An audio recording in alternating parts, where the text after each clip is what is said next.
company, because again, we're having a difficult time hiring crossing guards, and the process that we need to go through to do that. It's not an easy job to find people to do, and so therefore it makes sense for not only the company that would be coming in, but for us as well. And to your point about those individuals who are residents and are trying to earn some additional money, it makes sense for them to take on those individuals. The savings from this contract wouldn't be dollar for dollar. You say, oh well, if we currently spend $450,000 for crossing guards, and we're going to pay $400 under this new contract. That's not necessarily going to be the case. However, where the township would save is in a couple of areas. One is the time and resources that are allocated by the Traffic Bureau and the Millburn Police Department to hire, train, place, find replacement, cover, and whatever else that they do in the administration of the crossing guards would be the responsibility of the private company.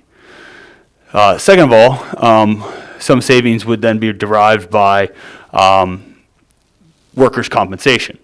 We cover all 30 crossing guards, what used to be 36, and that's not as a result of us cutting, it's just as a result of us not being able to hire enough crossing guards to get to the 36. But workers' compensation is also a consideration in those savings. So let me ask you a couple questions. The Westfield company is a California company. Correct. So I don't know how they know who to hire around here, but I haven't spoken to anybody in Westfield about this yet. Workman's comp, don't we have an umbrella policy for workman's comp in our town? You have a plan that is administered through the Morris County Joint Insurance Fund. Okay. That is, and your costs in workers' comp are generally driven by your experience.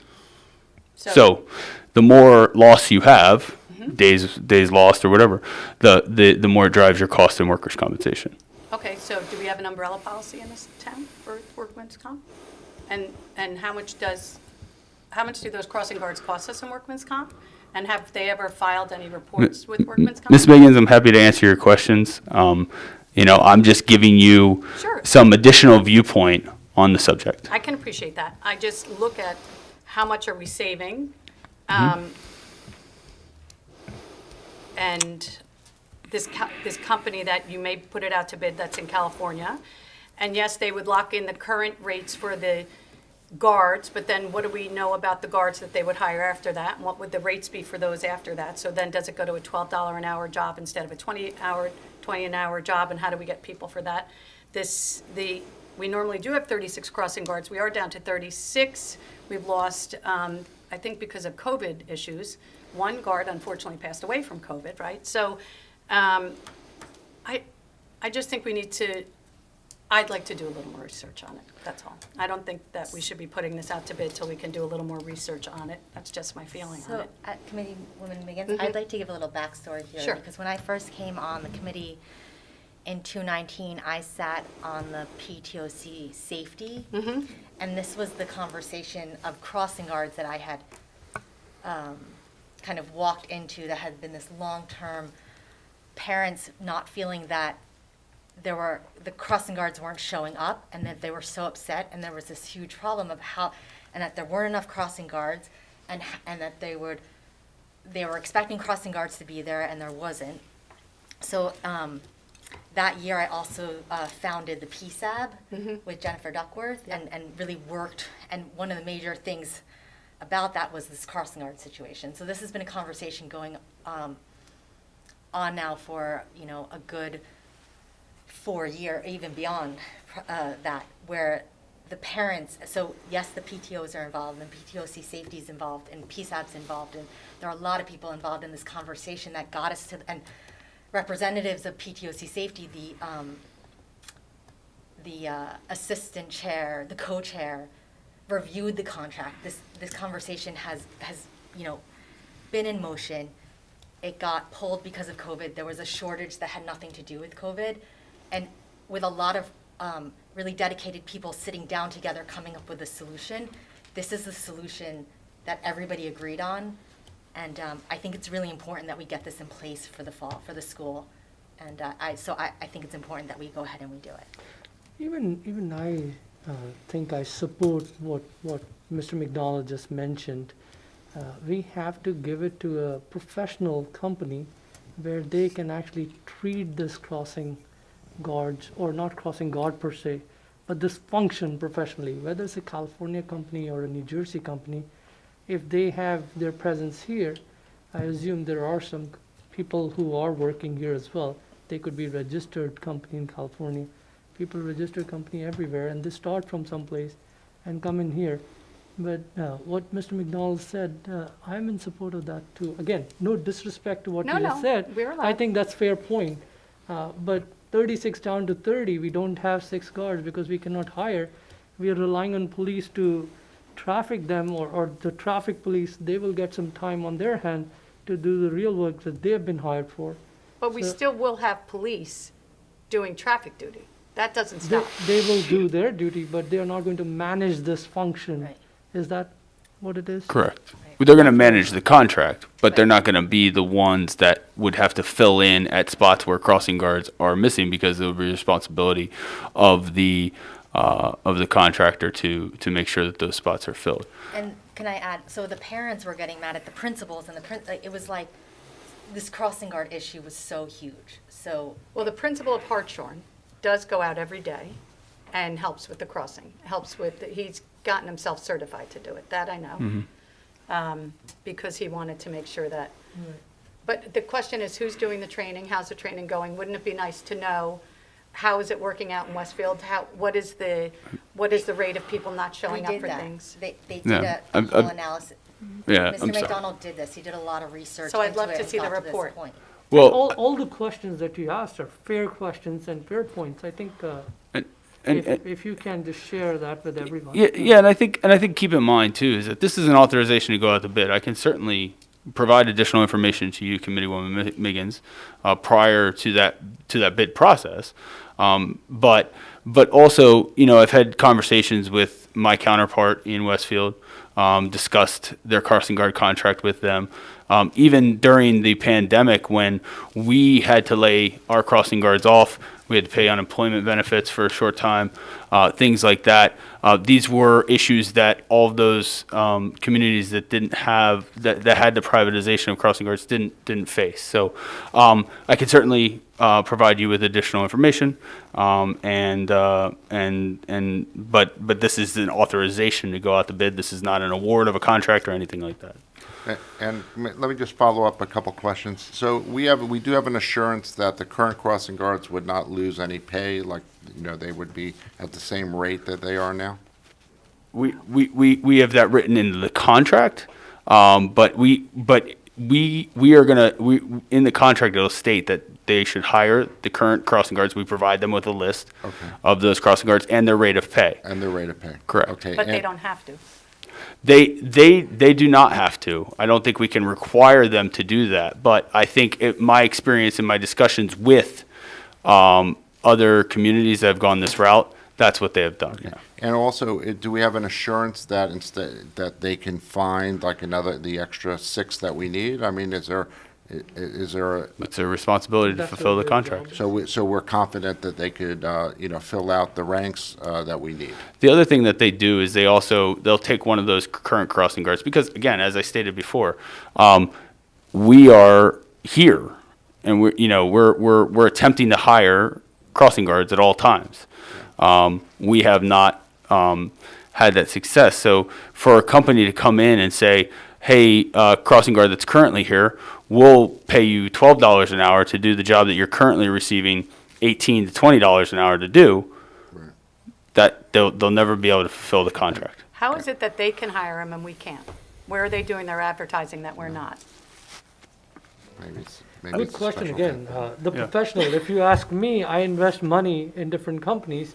There are other companies who may invest in the same company or may not even find those companies.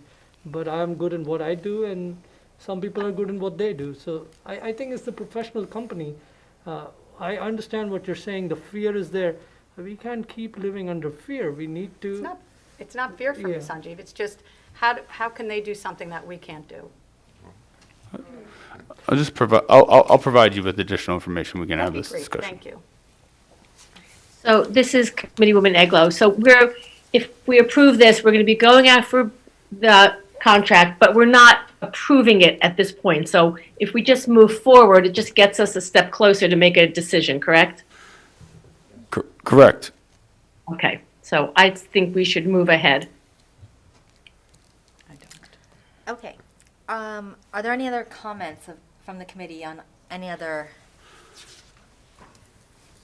consent agenda items? Mayor, I might just add, if Committeewoman Miggins may vote no on that resolution, you may want to parse that out from the Okay, consent we're agenda. still going to hear, we're going to open it up to the public sorry. before we take a vote on anything, so. Okay. Public comment period is a time for you to state your comments. It is not a dialogue between the public and the township committee. Our contact information is available on the township website, and we welcome your emails. When you are ready to speak, please come to the microphone and state your name and address. At 2.5 minutes, you will hear the buzzer, and we'll have 30 seconds to wrap up your comments. When the second buzzer goes off at the full 3 minutes, your allotted time is over. It is with consensus from the Township Committee that we will strictly adhere to the 3-minute time limit for public comments, and no person is permitted to yield his or her time to another speaker. Please remember that we are all neighbors and here because we love our town. Please do not disrupt the meeting by making disparaging remarks or by speaking beyond your 3-minute allowed time for public comment. I will advise you with a warning if you're disrupting the meeting. If you continue to disrupt the meeting, I will state that you're disrupting the meeting and preventing the business meeting from proceeding. If you continue to disrupt the meeting, we will mute you. If you are remote or if you are present, I will call a 5-minute recess in which the Township Committee will leave the dais and you will be asked to leave the building. We are speaking specifically about consent agenda items at this portion of the meeting. So when you come after you state your name and your address, please identify which consent agenda item you are speaking to, and please stay on point. Thank you. Yes, please. Good evening. My name is Jeffrey Feld, live in Alexander Lane, Short Hills, New Jersey. Many of my comments on the consent agenda are based on events that occurred last week, the pay-to-play guilty plea and the federal indictment that arose from the bill list in Orange, New Jersey. So my first set of questions regarding the bill list, Resolution 21-111. Again, I think there's a need for us to have more clarity of what the bills are being paid for, what line items, so we can track them.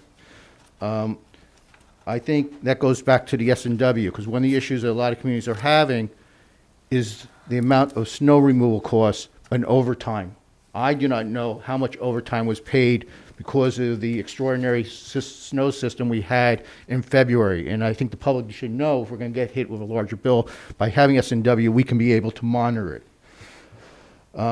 Again, on the bill list, there's different dates and different check numbers. It's been becoming a pattern. I don't know why that is occurring. Is that because of the line items? There's 3 payments. I don't know what these entities are. One is Lexipol, Peters Todd Inc., and the Rogers Inc. Because there's no description, I don't know if they were engineers. I don't know, because they get a good amount of money. At the last meeting, I asked questions about the joint meetings group. We found out that was the water sewer. I think I asked a question about who's their outside counsel. I think that people should understand it, because one of the issues that we're facing when I said pay to play is how many people are putting their noses into the public funds trough. And that's one of the things that we were looking for. As to the Mott McDonald Professional Service Agreement, Resolution 21-115, there was a typo in the third whereas clause. I've been told that's been changed. That'll be fixed. But the question is, why isn't the pay-to-play certification in the agreement attached to the document? Because it's very important that we have the agreements, contracts, because we'll be able to pick up points, such as when we had the retention agreement for the attorneys about the arbitration clause. Because they're not attached, we have no way to know and maybe help you. Because I want to thank Councilperson Miggins, because you asked great questions about the telephone wires, and you answered my questions about the privatization of the crossing guards, and I thank you for that. I also want to thank the student for the a shout out for her. I think the public wants to give her a shout out at this time. About the emergency appropriation resolution 21-121. I believe that we confirmed that this is going to fund us through the end of May. When you go to the original temporary appropriation resolution, there were two items that are excluded from here that should be disclosed to the public. One was a capital improvement debt service of about $1.8 million and a $1,500 in public assistance. That all should be part that people understand how much money we have appropriated. Also, it's very important that the CFO prepare to you and that the public, at least quarterly, how much money we've spent so we understand what percentages were below or above the appropriation. That goes like for the first issue, really the snow removal. Because snow removal is becoming an issue, and also because of COVID, what they are. And it's really, I call this as a neutral transparency and keeping accountability. Thank you, Mr. Thank Hall. you. Thank you very much. Does anyone else want to make a comment about the consent agenda? Yes, Yes, please, hi. Ms. Pasternak. Jean Pasternak, 342 Hobart Avenue. I'd like to start with the crossing guard privatization. I can't say how strongly I agree with Ms. Miggins on this. As a former 8-year founder and running president of the Millburn Special Education Parent Committee, I can't tell you how many parents have said to me through those years how important it was to have those crossing guards there to help aid their children gain their independence. I really would ask you to consider, I understand the business issues, I understand the professionalism, but there are children in this community, approximately in every school district, 20% that are deemed special education in our community. And I really believe that these crossing guards play an important role in their safety, their confidence in attaining independence and getting to school on their own. And I really hope that the points that she raised will be considered strongly. The other question, I actually had the same questions on the bills list, 21111, so I'll just concur with what Mr. Feld said. On 21113, the Memorial Trust Fund, I'm really thankful to see that recognition as a survivor family, especially as we're coming on the 20th anniversary of 9/11. I'd just like to understand, will this proposed memorial, is this expanding or adding to the memorial at the Short Hills train station? I'm not really clear what it is. And then just how many other of these kind of donation trust funds do we have? What other purposes do they serve? And then how will the monies be used? Who decides how they're used? Are these donations tax deductible? Those are some of my questions around that. In terms of 21116, I didn't really understand why we're supporting the creation of the local PERS, but maybe that could be explained. And also 21119, the downtown flood modeling, what is that for? Why are we going out to bid on that? Let me see if I missed something here. Nope, I think that's it. Thank you. Thank you, Ms. Pasternak. Does anybody else?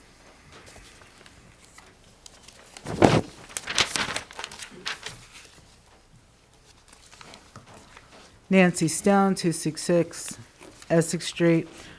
Great questions on the cell phone tower. I agree there's not enough service, but what's the cost benefit if you're going to have this huge monstrosity in front of your house without being noticed? Can't believe that wasn't done. Don't understand why it's not done, but it's just typical how things just slip through the cracks without any type of vetting whatsoever, which is on your shoulders since you're supposed to be in charge. Anyway, with that Ms. said, Stone, please, no disparaging remarks. okay, so with that, She's doing a good job. What? That's why so we I brought it agree up with for the you. cell I phone think it's tower. great. As far as the privatization of the crossing guards, again, these kids grew up in this town. You would know that because you're pretty Ms. relative Stone, new. Please stop saying disparaging remarks. I'm not saying, towards I'm me. just saying that you would know that having the history that Maggie has in this community, that I have in this community, that's not disparaging, that's a fact.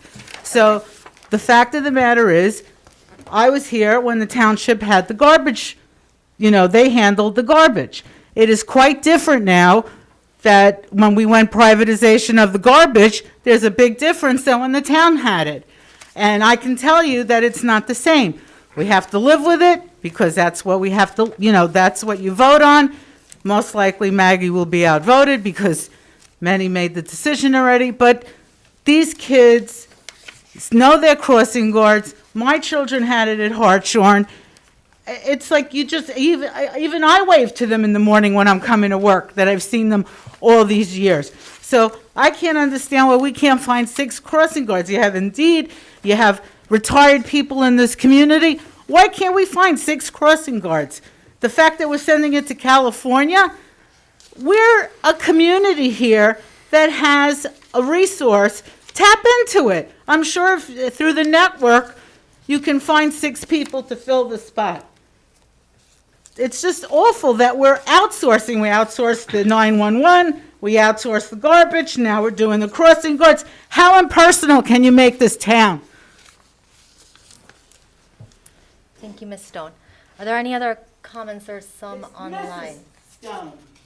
Have somebody on I'm not Miss Stone. the line.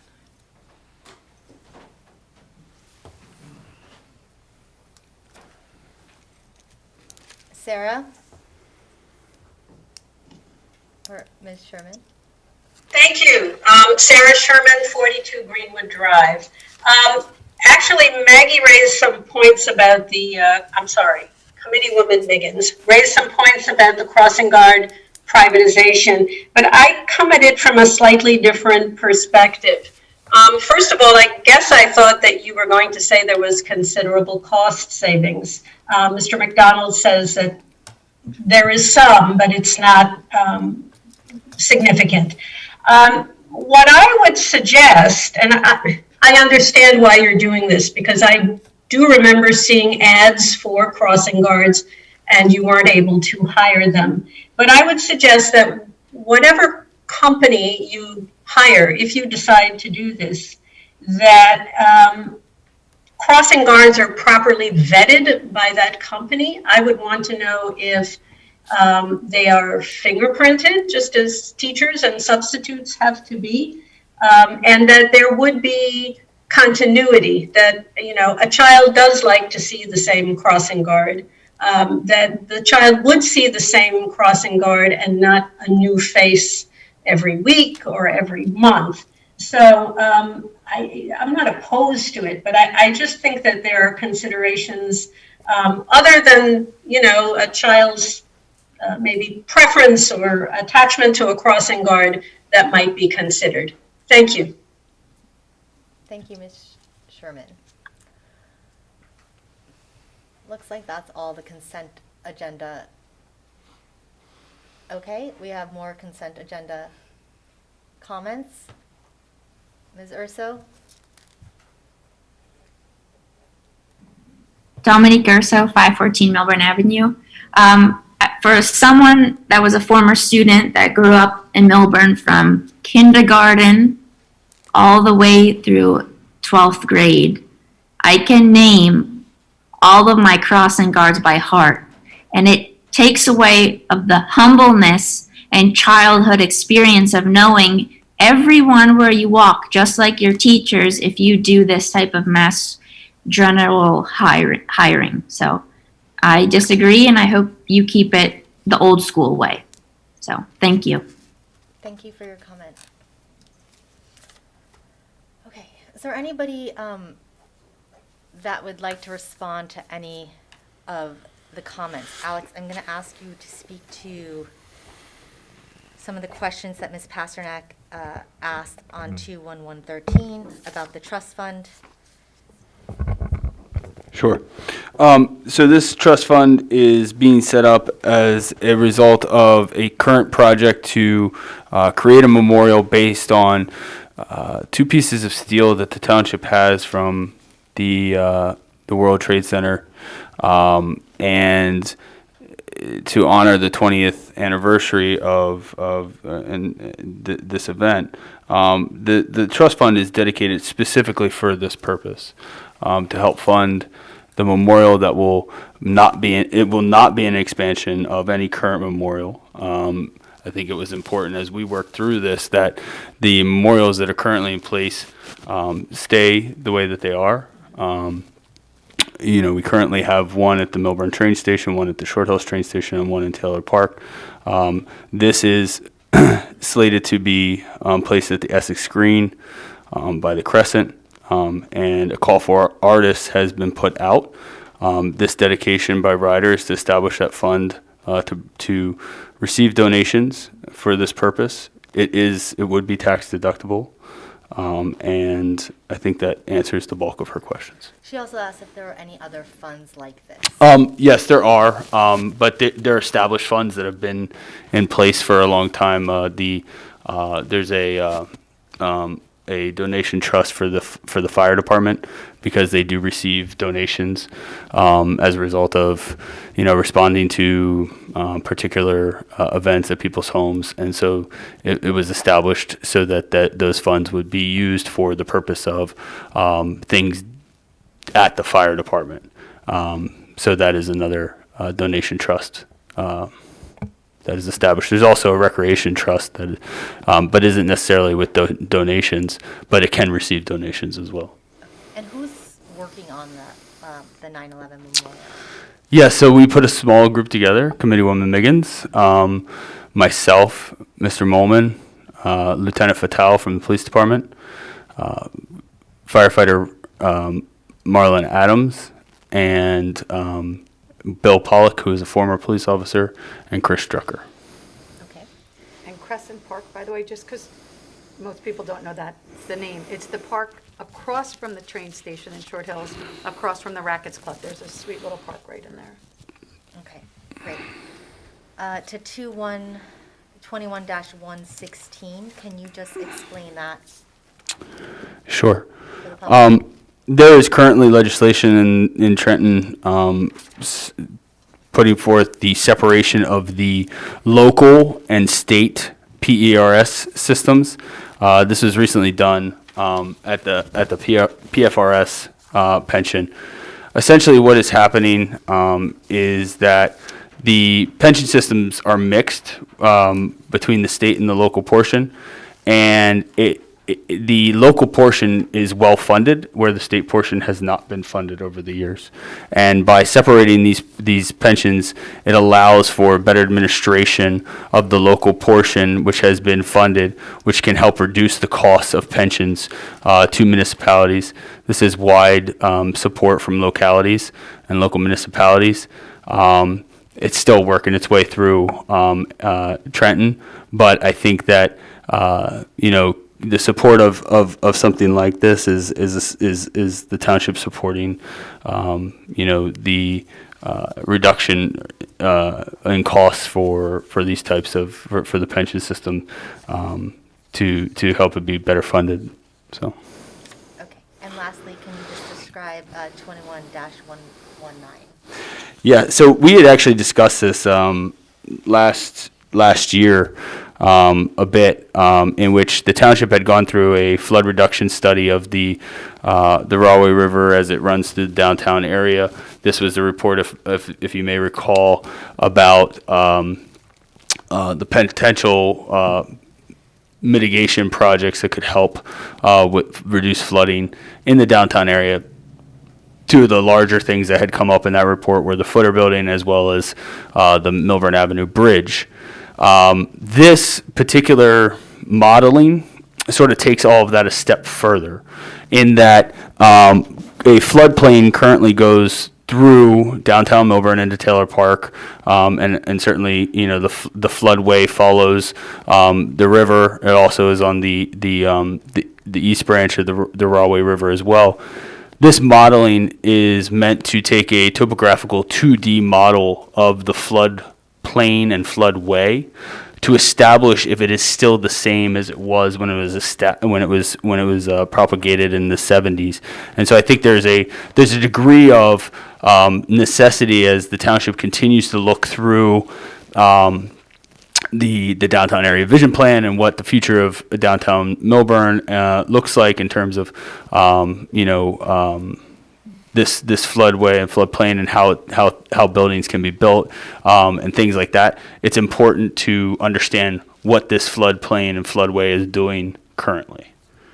Okay, and then I have 3 more requests. If you can just address the checks that Mr. Feld asked what they were, if you could just, and if you can ask him if you don't. No, I got it. Okay, great, perfect. And just a general comment, 'cause we've had a discussion about the bills list, and going forward, we are going to make some adjustments to it. So if you could just, We're working on it, yes. right, so can you just explain that and address what the 3 checks are? Okay. Peters Todd is a landscaping company. That's where we take brush and things like that. Rogers Group is a consultant that assists the township in its accreditation process for its police department. Lexipol is another consultant which we've been using to update the rules and regulations and SOGs of the Millburn Fire Department, which have not been updated since for a long time. Let's put it that way. So going forward, we are going to have a description. Yeah, so currently how the township does its bills list is that we actually put in invoice numbers so that it's searchable for us. It helps eliminate duplicate payments, things like that. However, we're gonna shift our process so that we can provide an additional detail or level of detail with regard to that, which would break it down by line item in the budget and a brief description. And some of those descriptions might not always be sort of understandable, but as you know, Mr. Feld and others in the public, things that you have additional questions on, you can always Oprah, and we'll provide the backup for that. Right, or we can talk about them at our township committee meeting. So feel free to ask any questions that you'd like. Any of my other committee members have anything they want to respond to the consent agenda public comments? Okay, so I'm going to pull out, 21-170. thank you, I'm going to pull out 21, we'll vote on that separately. So we'll start with, may I have a motion to approve Resolution 21-111 through 21-121, removing 21-117? Motion. May I have a second? Second. Roll call vote, please. Ms. Miggins? Yes? Ms. Feleglo? Yes. Mr. Wasserman? Yes. Mr. Vinayak? Yes. Mayor Prupus? Yes. Thank you. May I have a motion to approve Resolution 21-117? So moved. May I have a second? Second. Roll call vote, please. Ms. Miggins? No? Ms. Feleglo? Yes. Mr. Wasserman? Yes. Mr. Vinayak? Yes. Mayor Prupus? Yes. Thank you. Tonight, Ms. Miggins is going to present Ordinance 2571-21 for final reading. Thank you, Mayor.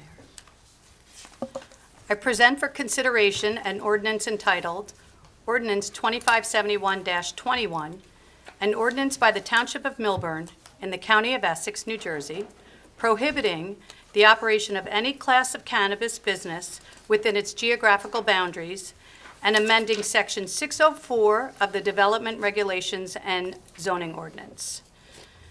The purpose of this ordinance is to implement the provisions of the newly adopted New Jersey Cannabis Regulatory Enforcement Assistance and Marketplace Modernization Act, which legalizes a recreational use of marijuana and which permits municipalities to prohibit the operation of marijuana establishments, which would otherwise be permitted to operate within those municipalities, provided that they act to do so within 180 days of the effective date of the act. Tonight is the time set for public hearing and final passage as advertised in accordance with law. So I declare the hearing open, and just remember that we are going to have 3 minutes for comments.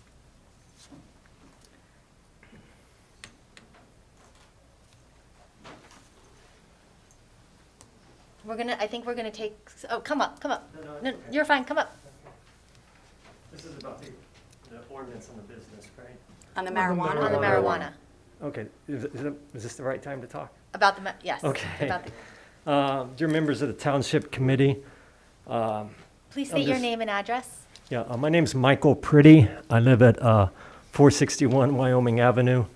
I also am the director and the founder of Pretty Learning Academy on 266 Essex Street. I'm just here to voice my opposition to any kind of business that's related to cannabis. I've submitted a letter here. I've been here for 25 years. Unfortunately, I've seen situations with cannabis with kids. It affects their learning. It's taking them down to a path of, not being, just the horrible situations that things happened, and addiction and depression, schizophrenia, to just name a few things. So I'm really, really against, any operation of any cannabis business here. I don't know who to submit this to or a letter. You can give it to Mr. Molman, and he will. Thank you. Thank you for your comment. Thank you, Mr. Pretty.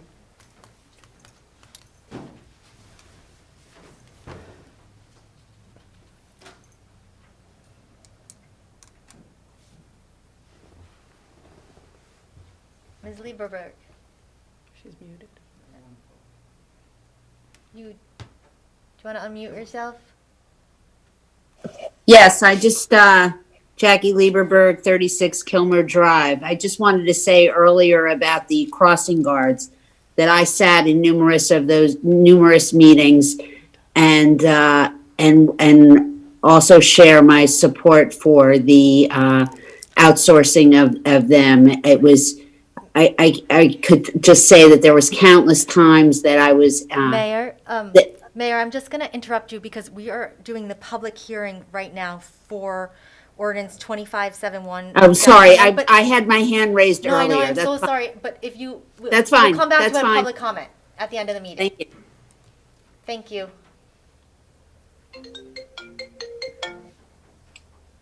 Okay, Mr. Cosgrove, can we bring Mr. Cosgrove on?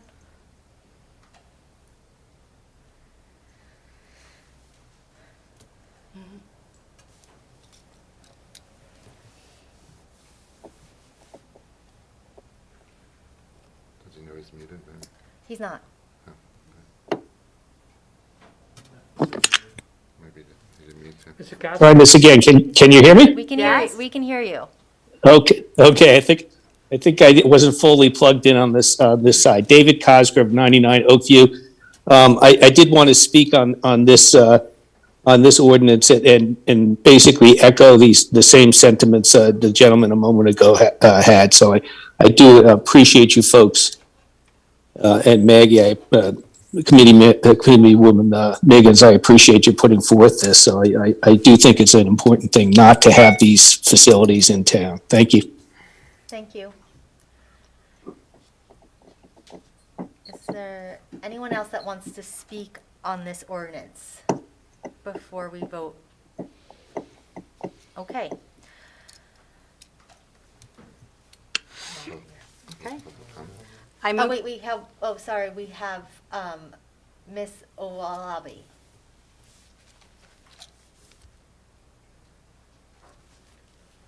Hello, can you all hear me? We Yes. can. Yes, this is Onyewolabi, 46 Maple Street in Melbourne. I am echoing the same sentiment that the last two gentlemen stated regarding me being against any running of cannabis around our children. I have 3 kids in the school system. We have over 4,000 to 5,000 children in our school district, and I'm fully 100% against this. I just wanted to share my opinion. Thank you. Okay, I think we are done now. Okay. I move that this public hearing be closed and the ordinance be adopted on final reading, and that the township clerk be directed to publish the ordinance by title as passed on final reading in accordance with law. May I have a second? Second. I have 2 seconds. I am second. Roll call vote, please. Ms. Miggins, Yes. Ms. Eglo, Yes. Mr. Wasserman, Yes. Mr. Vinayak, Yes.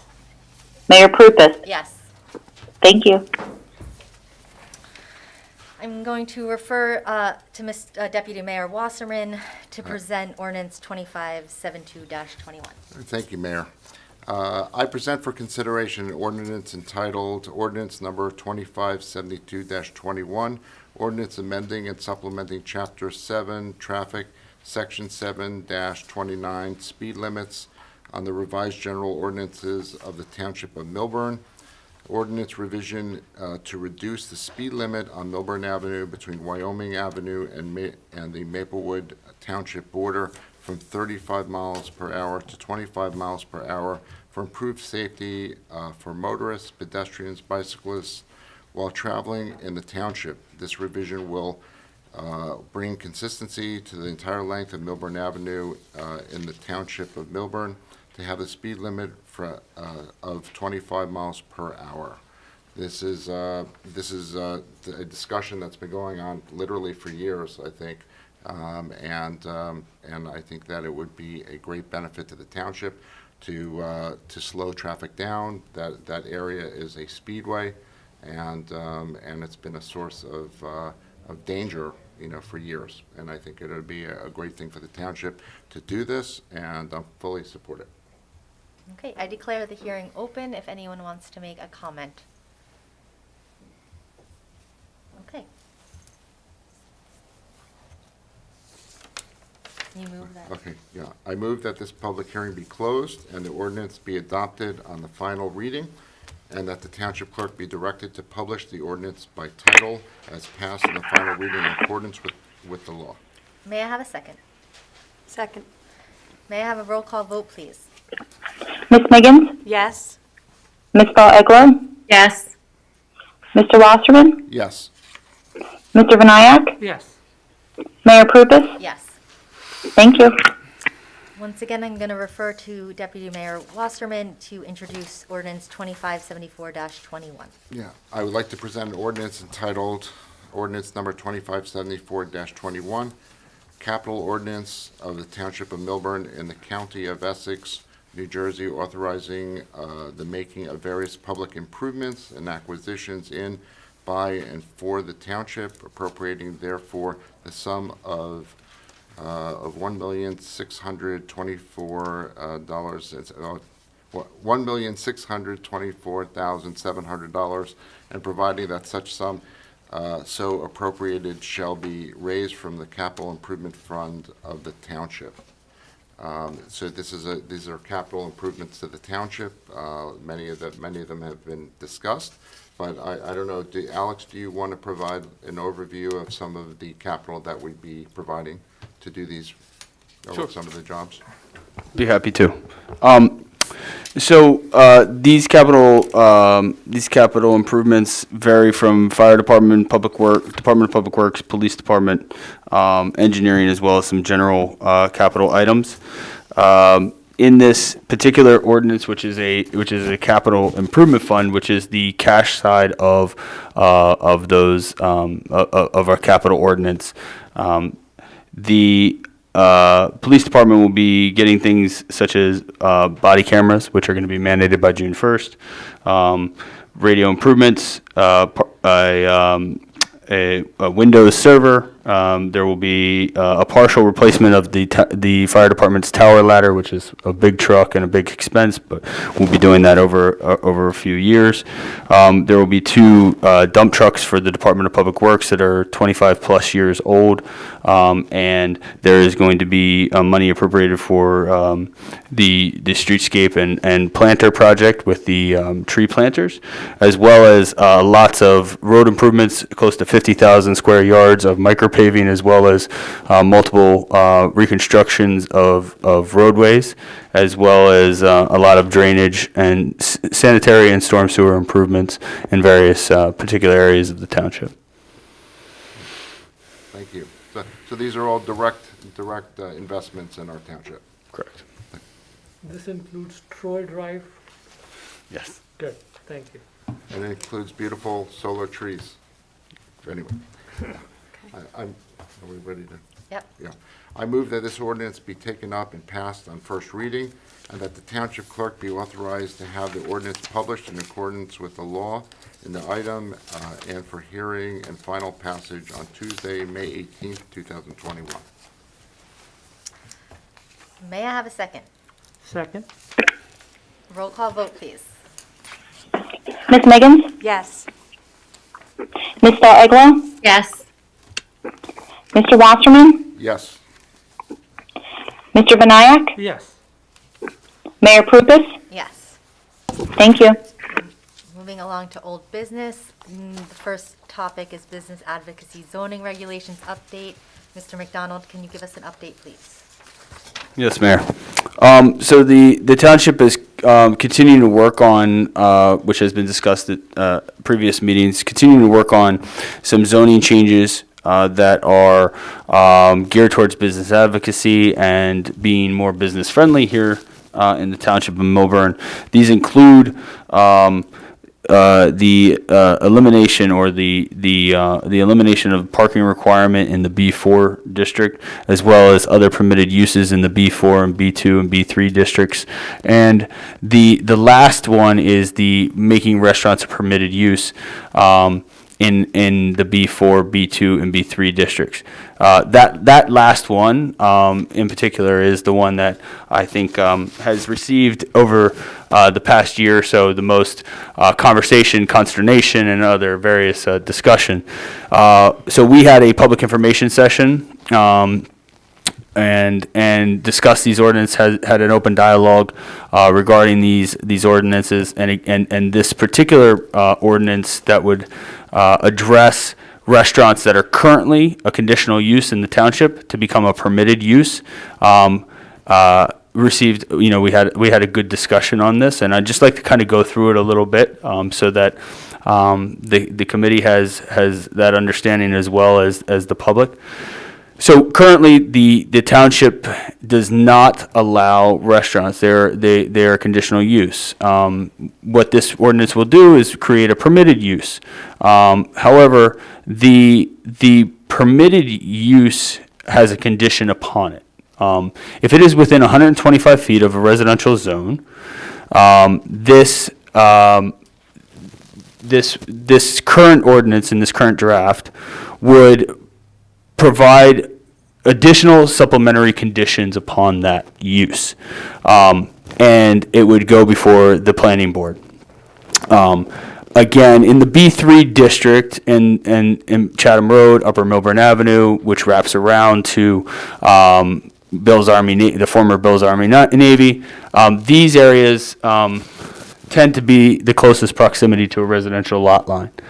I think one of the things as we continue to explore being more business friendly is how do we allow for an easier pathway for businesses to get into Millburn, and this is one of them. But what we've done in this ordinance is we've provided the protection that is necessary to our residents, but also created a path for those businesses that wish to come in as a restaurant use, which is really important, and I think it's really key to the success of the business districts in Millburn. And so it's very important that we continue to provide those protections. And again, some of those are, for instance, that the buffer is required between the property line and the business, that refuse is housed inside the building, or that it is enclosed and locked outside the building.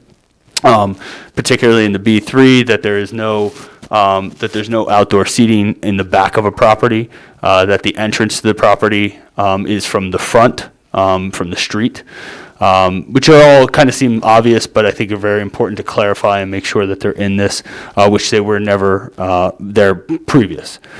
So we're continuing to just solidify this ordinance to present to the Township Committee on May 4th for introduction. These ordinances, because they are zoning changes, will require an introduction, a notice, a planning board review for master plan consistency, and then a final read in public hearing. Happy to answer any questions from the committee on these as well. But these have been sort of, again, kind of going through the process for some time now. We're excited to get them in front of you for introduction. Does anyone have any questions? I don't have a question, I just have a comment. I think it's in the town's interest to adopt this. I think that we, as I've said before, we have quite a few vacancies, and I think this would, allow for more businesses to come into the township, and I think it would be a good support to the township. Yeah. And also, just one other thing you touched on, I think this also includes to make sure that there's not going to be extra noise, that we're also going to look at in making sure that these businesses, adhere to our strict rules in terms of noise, pollution, filtering, potentially rodent abatement. And we want to make sure that any new businesses happen to be good neighbors also.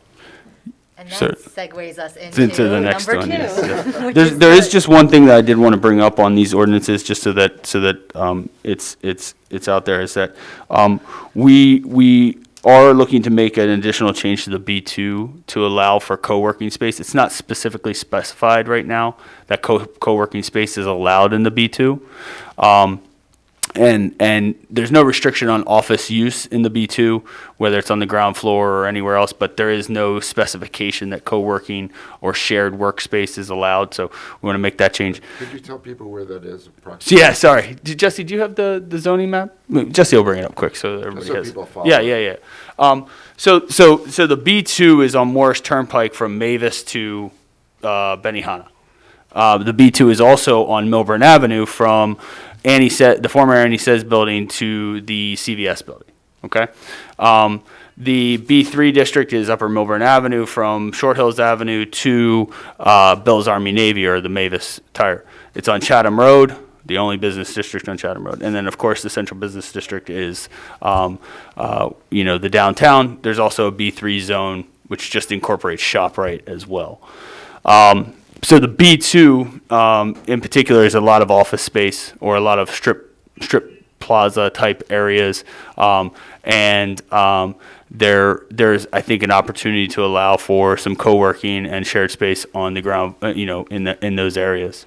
And the other thing in the B2 is that there's been some discussion about whether, in particular, the area on Millburn Avenue, where the Commons and investors, and Annie Says, is whether it makes sense to somehow use the roadway buffer to make again, going back to this restaurants as a permitted use, because there's a 4-lane road in between the R8 zone, which actually includes a lot of commercial property along that, and those buildings, to use that roadway as the buffer.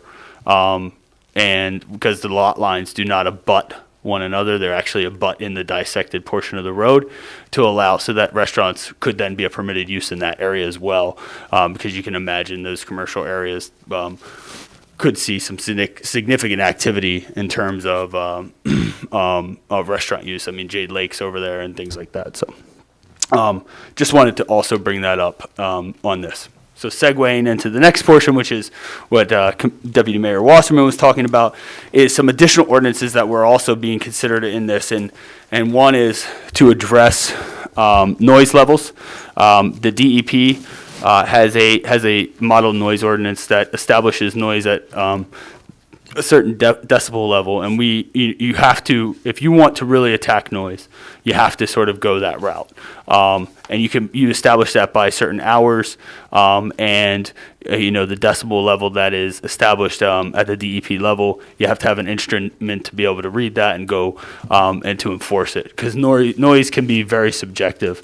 Somebody in your family might talk very loudly and you're very used to it, but somebody else, that could be pretty noisy. Also, we are identifying the health code and other codes where we can provide additional restrictions or additional safeguards on road abatement, which is currently, the health department will go out and they'll respond and they'll instruct restaurants to bait and things like that. But is there a way for us to make sure that restaurants are baiting consistently and constantly?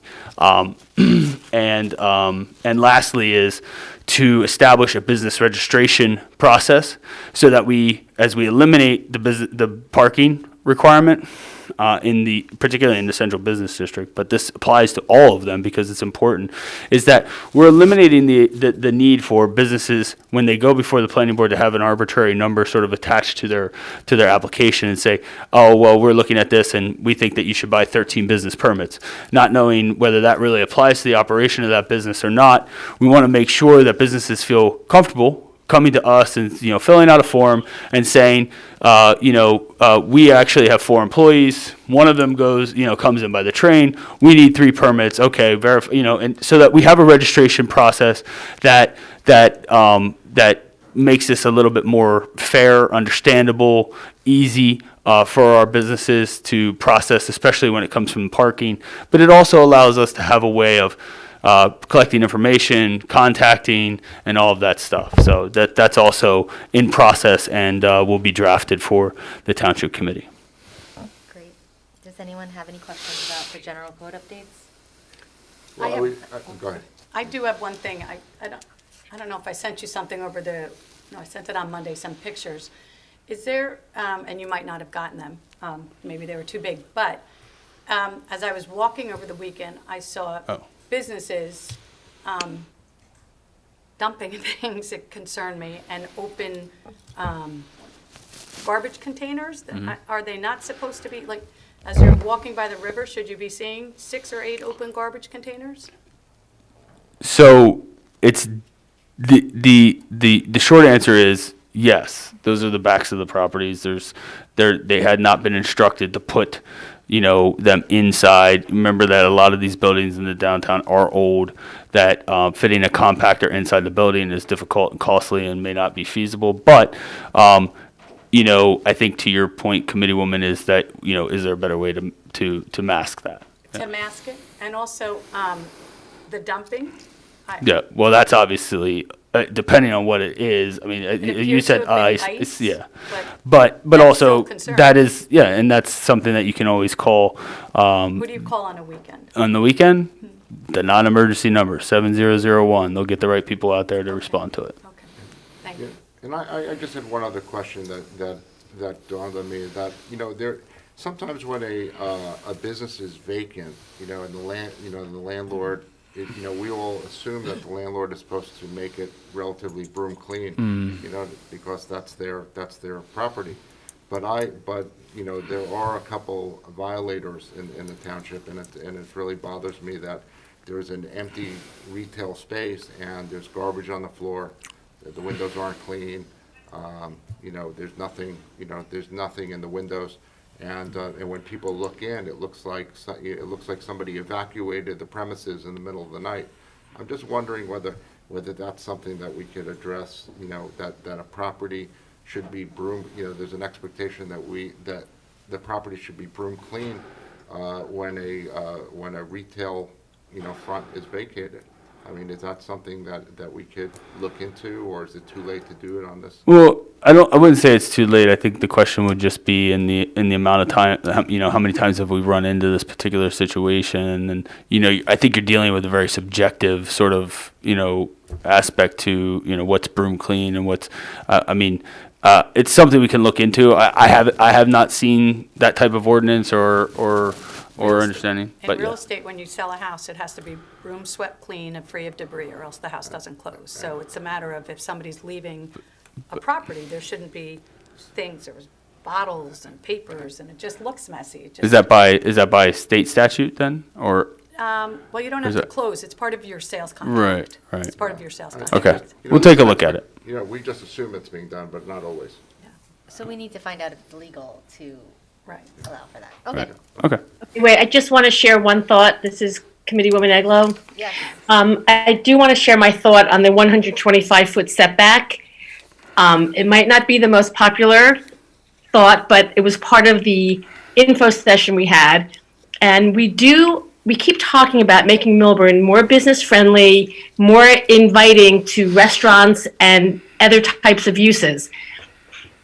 And I'm going to say this with understanding that, as Ms. Miggins knows, location, location, location. When you buy your house anywhere in town, you are either near the highway, you are near the railroad stations or the railroad tracks, or you are near Commercial Street.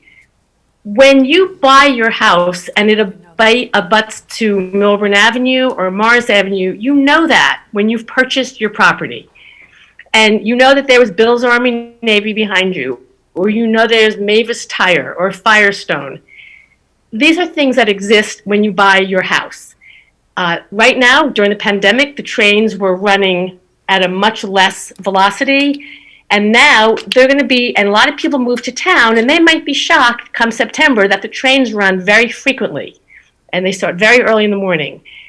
I think we have to be open-minded with this 125-foot setback, that it's not, in my opinion, should be the rule and forever a setback. It has to be something we have an open mind to, because once these restaurants keep hearing that there's going to be all of these conditions and it's still going to be $10 to $15 or $20,000 to come before a planning board, they're going to go to Cranford, or they're going to go to Maplewood, or they're going to go to another town where their downtowns are thriving and inviting. And I think this is something really important, and we heard one of the landlords speak about this at the meeting, and we want to change the reputation that Millburn is a difficult place. So I think with the technical review committee and some other things that we're talking about, let's just not shut the door completely and keep that as the new stone model. Thank you. Thank you, Committeewoman Eglo. Okay, and now Committeewoman Miggins is going to talk about the Development Review Committee update. That's a great segue. Thank you, Committeewoman Eglo. Currently, we have in the Township of Millburn an informal technical review committee. And so I've been looking at different committees that are out in different towns. For instance, Montclair, Madison, Haddonfield, Princeton, as our attorney tells us. They currently have ordinances that, or not ordinances, pardon me, they have groups, development review committees, that before you even get to the planning board, it's everyone with the board engineer or the township construction official or the planning consultant or an attorney or environmental rep. It could be shade tree, could be historic preservation. They almost help to put a package together so that when you get in front of the planning board, you're not there for weeks and weeks and weeks and weeks and weeks. It's all been done beforehand. So I had the opportunity last week. I wanted to listen in on one of these calls. So Madison happened to have had their technical coordinating committee. In front of Madison currently, there's an application for a mosque. And so what they're doing with this application is everybody's involved before it even gets to planning. So it's an informal meeting. It would be just to review site plan applications. And the applicants can appear on their own behalf. They can appear with an attorney, an architect, or an engineer. The committee would determine the adequacy of the application materials provided to address technical standards, compliance with the township zoning requirements, development regulation, and design standards. And they might make recommendations on the design and technical elements of any application. They'll determine whether the project's in a critical area as defined by the environmental and historic resources inventory. They can recommend whether an environmental impact assessment, traffic impact assessment, or other special studies should be required. They'll make its findings known through a combination of written correspondence in advance of any meetings. So I was thinking that this should be something that we should look at as a town, because it's more about being proactive than reactive. Of late, we've been very reactive, and this would be a way to be proactive and getting environmental involved and getting shade tree involved and getting historic involved and having a package put together so that when they go to planning, it's done. It's done. So we see other towns doing it most successfully. As I said, Montclair does it, Madison, Haddonfield, Princeton. So I'd like for us to really look at it. It's informal. It's informal. It's not formal. It's informal. Just to be at the table. Be at the table. It appears that every time that, something's in front of the planning board, it's always the applicant's experts. It's never our experts, whether it's traffic studies or anything.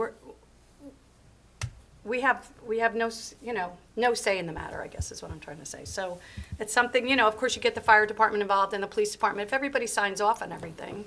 And so we already have something in town, an informal technical review committee. They have meetings the second Wednesday of every month. Our zoning officer, our planner's on it, our engineer, our construction official, and then police and fire is needed, and then public works is needed. And I just think it's a nice way to probably beef this up. So that's what I really think it's important. So- Mr. Falcon, Yes.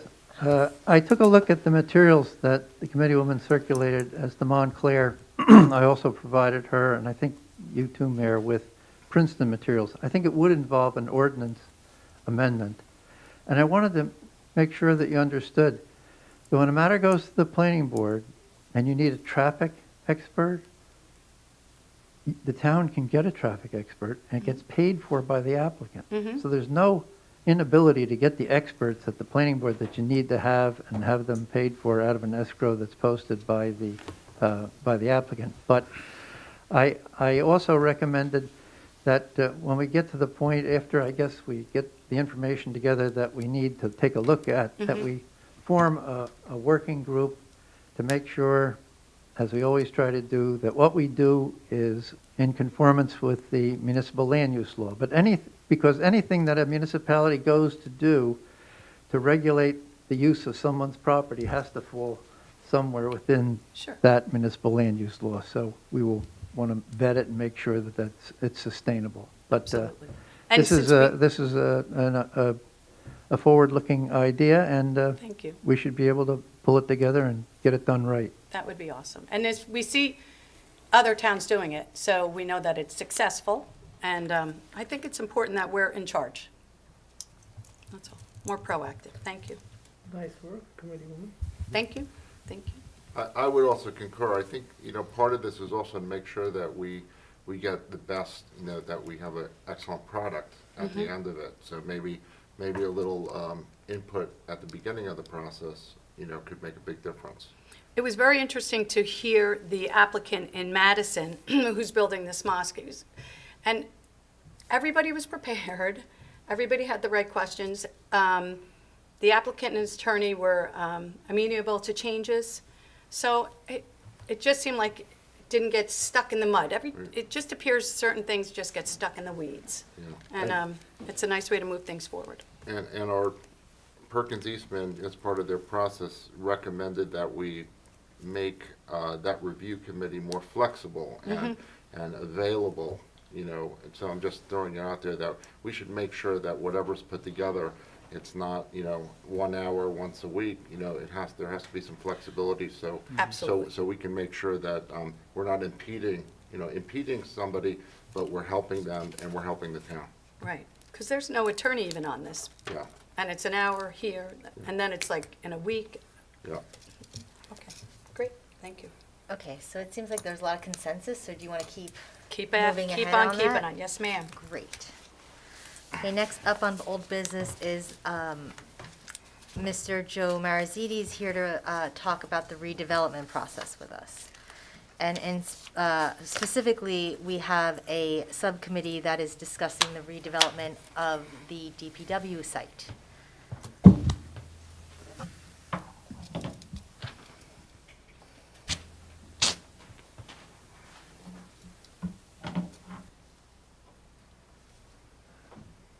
I never get to see this guy.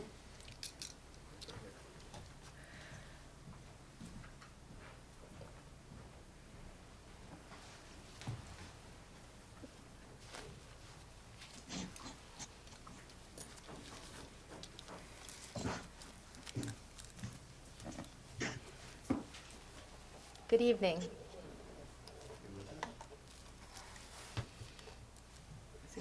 He is. This is Joe Marzini. My internet went out. Was I just introduced? You were. Perfect timing. Okay, All good. I missed that. So, good evening, Madam Mayor and members of the Township Committee. Good evening. And good recovery to Township Committeewoman Iglo. So, I've been asked to do a brief outline of the redevelopment process. And it is a very unusual process with respect to land development. That's not typical. And so I want to start out by saying that this is not the municipal land use law that I'm going to be talking about in terms of how projects are developed. in a community under state statute and the Constitution. It's something that's set up under a very special process, a special statute, the Local Development and Redevelopment and Housing Law. And it provides an opportunity when all the criteria are met and when all the processes are followed. And I'll go through the 3 steps of the process in redevelopment. Once that's happened, there is an enormous transformation of the power of a municipality. It becomes able to participate in a negotiation for the development of property, which is not permitted under the municipal land use law. It enables the municipality to be much more in control of who is going to redevelop, what is going to be redeveloped, and when it's going to be redeveloped. And that power comes only after completing all of the statutory steps. Step 1 in the process is the determination that the area meets the statutory criteria as an area in need of redevelopment. That process requires a hearing before the planning board on the basis of a study that establishes the elements of the area and measure them against the criteria in the statute. And if the area in question meets one or more of those criteria, it may be declared an area in need of redevelopment. You're ahead of the game with respect to that because that has already happened with respect to an area in downtown Millburn that is a portion of the downtown visioning area. And I think at some point, Alex can set up a visual that indicates that area we're talking about. It was determined by the Township Committee in 2007 on the basis of a recommendation from the Planning Board that it be declared to be an area in need of redevelopment. That was in 2007. So the question is, have things changed since then? Does it still qualify? And in March of this year, Paul Phillips, who did the original study in 2007, your planner, issued a letter indicating that the conditions have remained largely unchanged. There have been 2 changes, but the area in question, the conditions are largely unchanged. And I think that's the area shaded in gray. You can see that it is kind of chopped up a bit. It comprises about 13 acres in a portion of the downtown area of Millburn, and it is comprised primarily, and this is a big asset to the township, primarily of publicly owned property. It's a big asset in the redevelopment process, which I'll explain a little bit later in more detail. It includes, I think there are 5 private properties that are included in this area, and those properties will be invited to be part of the redevelopment plan. If it's that's the next step I'll talk about in a minute. But I want to make the point that there will be no condemnation needed in order to implement whatever redevelopment plan is adopted by the Township Committee. And on the subject of redevelopment plans, I think all of you know that soon after the 2007 designation as an area in need of redevelopment, there was a draft redevelopment plan that was submitted and vetted and not adopted. So the redevelopment plan has not been adopted. And that's step 2 that has not yet been taken, but now it can be taken because once an area has been determined to be in need of redevelopment, that's the phrase, in need of redevelopment, then the next step is to prepare a redevelopment plan. So what is a redevelopment plan? I think of it as a hybrid between, on the one hand, a master plan, because it has elements of a master plan. It's visionary, it's aspirational, but it also has elements of a zoning ordinance because it establishes the zoning for the area, the redevelopment zoning for the area. And it therefore sets up the new terms of development in that section of the municipality. That zoning can either be superseding zoning, which is exactly what it says. It supersedes all the prior zoning that exists there as we sit here today. Or it can, the plan can determine that the zoning is overlay. An overlay zoning simply means that the underlying zoning, the zoning that is in existence tonight, would remain, but there is the option for the redevelopment zoning. So that means that property owners can continue, in that case, to develop under the underlying zoning, but would not have the availability of the redevelopment zoning unless and until they were determined to be the redeveloper. And I'll talk about that in more detail in a minute. So what's the process to develop a plan? In my experience, the best plans are ones that occur as a result of a robust community involvement, visioning exercise, very much along the lines of what you have been experiencing with the downtown redevelopment or downtown revitalization effort undertaken by Perkins Eastman for some time. It would be very similar to that, but more focused on this particular area.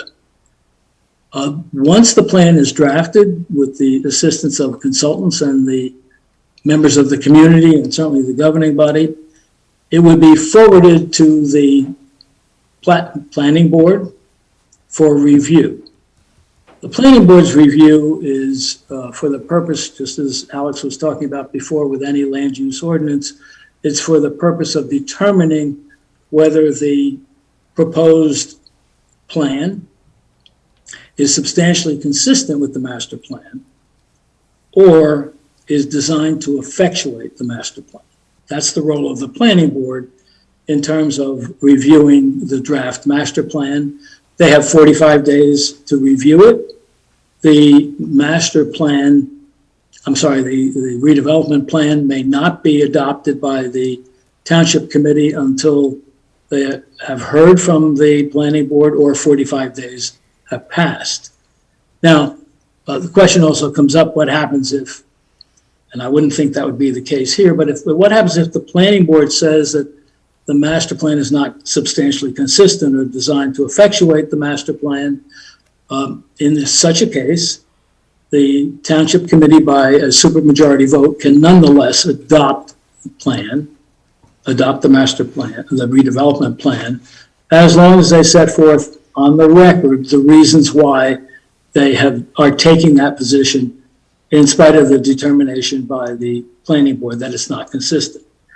So I keep saying master plan when I mean redevelopment plan. The redevelopment plan is adopted after that process takes place by an ordinance, which is like any other ordinance. It requires an introduction, second reading, public hearing, and then the redevelopment plan is the plan that sets forth the zoning for the area. Let's assume, as is the case with most, that it is superseding zoning, and most municipalities decide to go that route.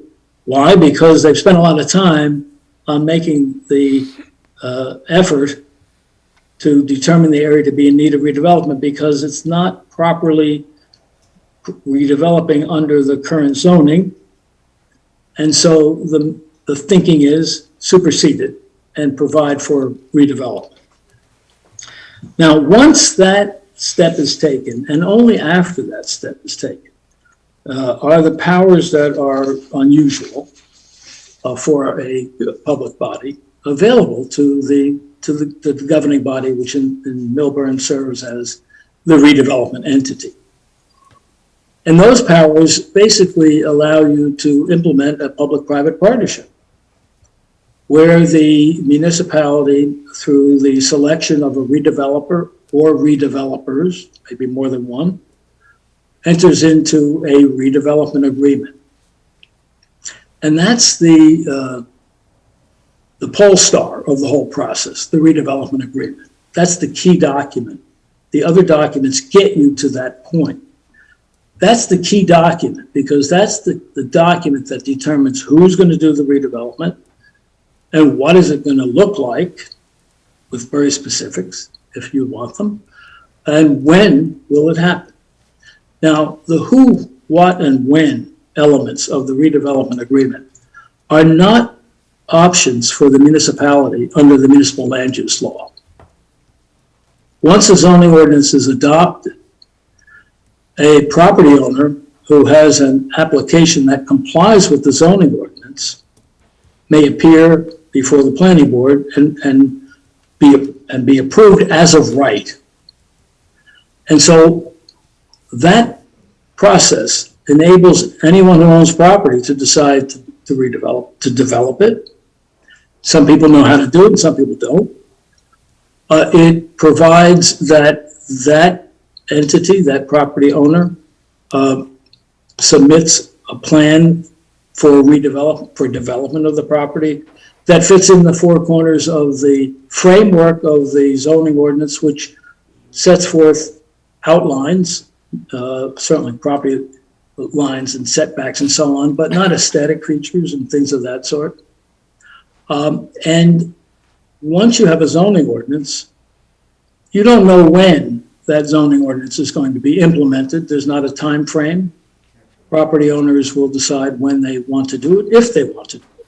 So those who, what, and when issues from the municipal land use law do not apply in the redevelopment context. In the redevelopment context, the municipality has a great deal of control and may negotiate the outcome for the area.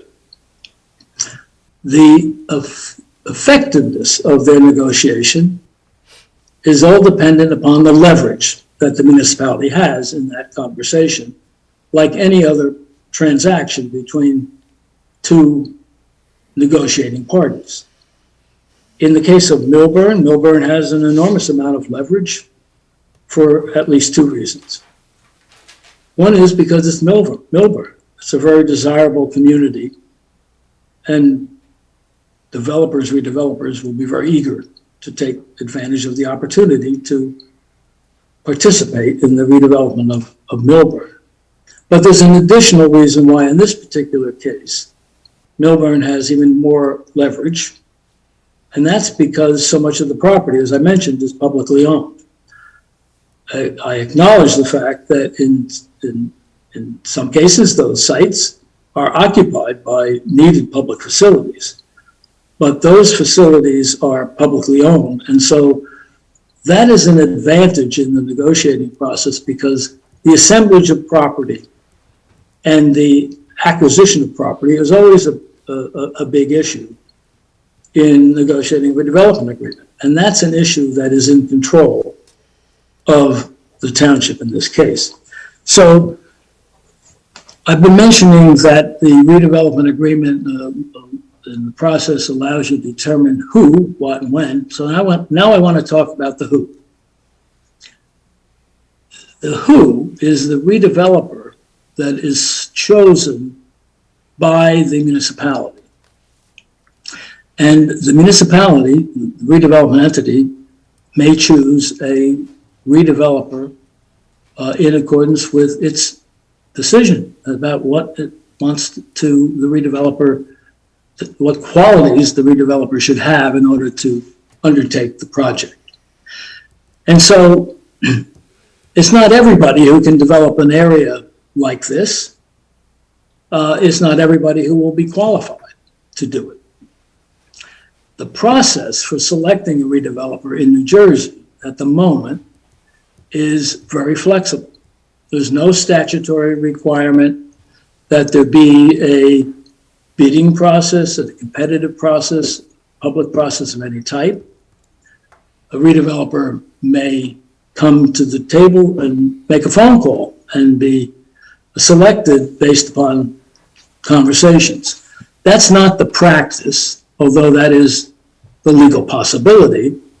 the practice in all the communities that we represent throughout New Jersey is that a request for proposals is advertised by the municipality describing the area, setting forth what the terms of the redevelopment plan are, and inviting interested entities to submit qualifications. And in the case of a project of this size, significance, financial capability is key, as well as experience.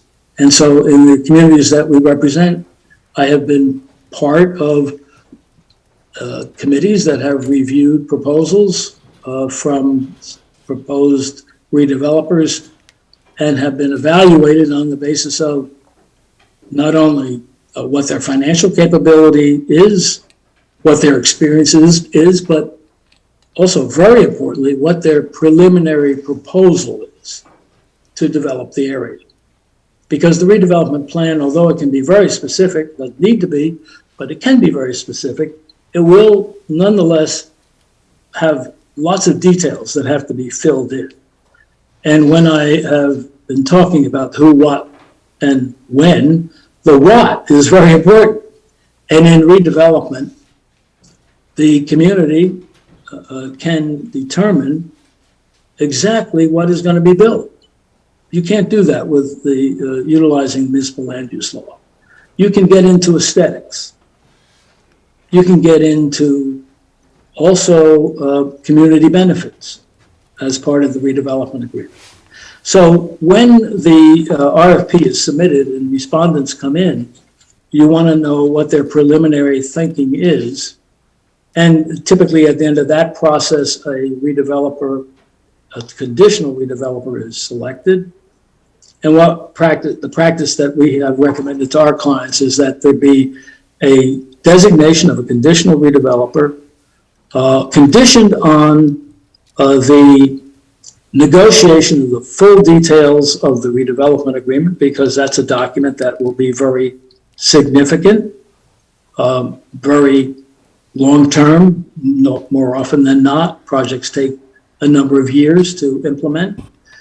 And so it takes time to negotiate that. So the process that we recommend and follow throughout the state is that a conditional designation of the redeveloper be entered into, an agreement that also provides for an interim cost agreement by which the redeveloper agrees to deposit with the municipality a negotiated sum to reimburse the municipality for the expenses that are incurred in connection with the redevelopment process, which usually takes months, sometimes takes longer.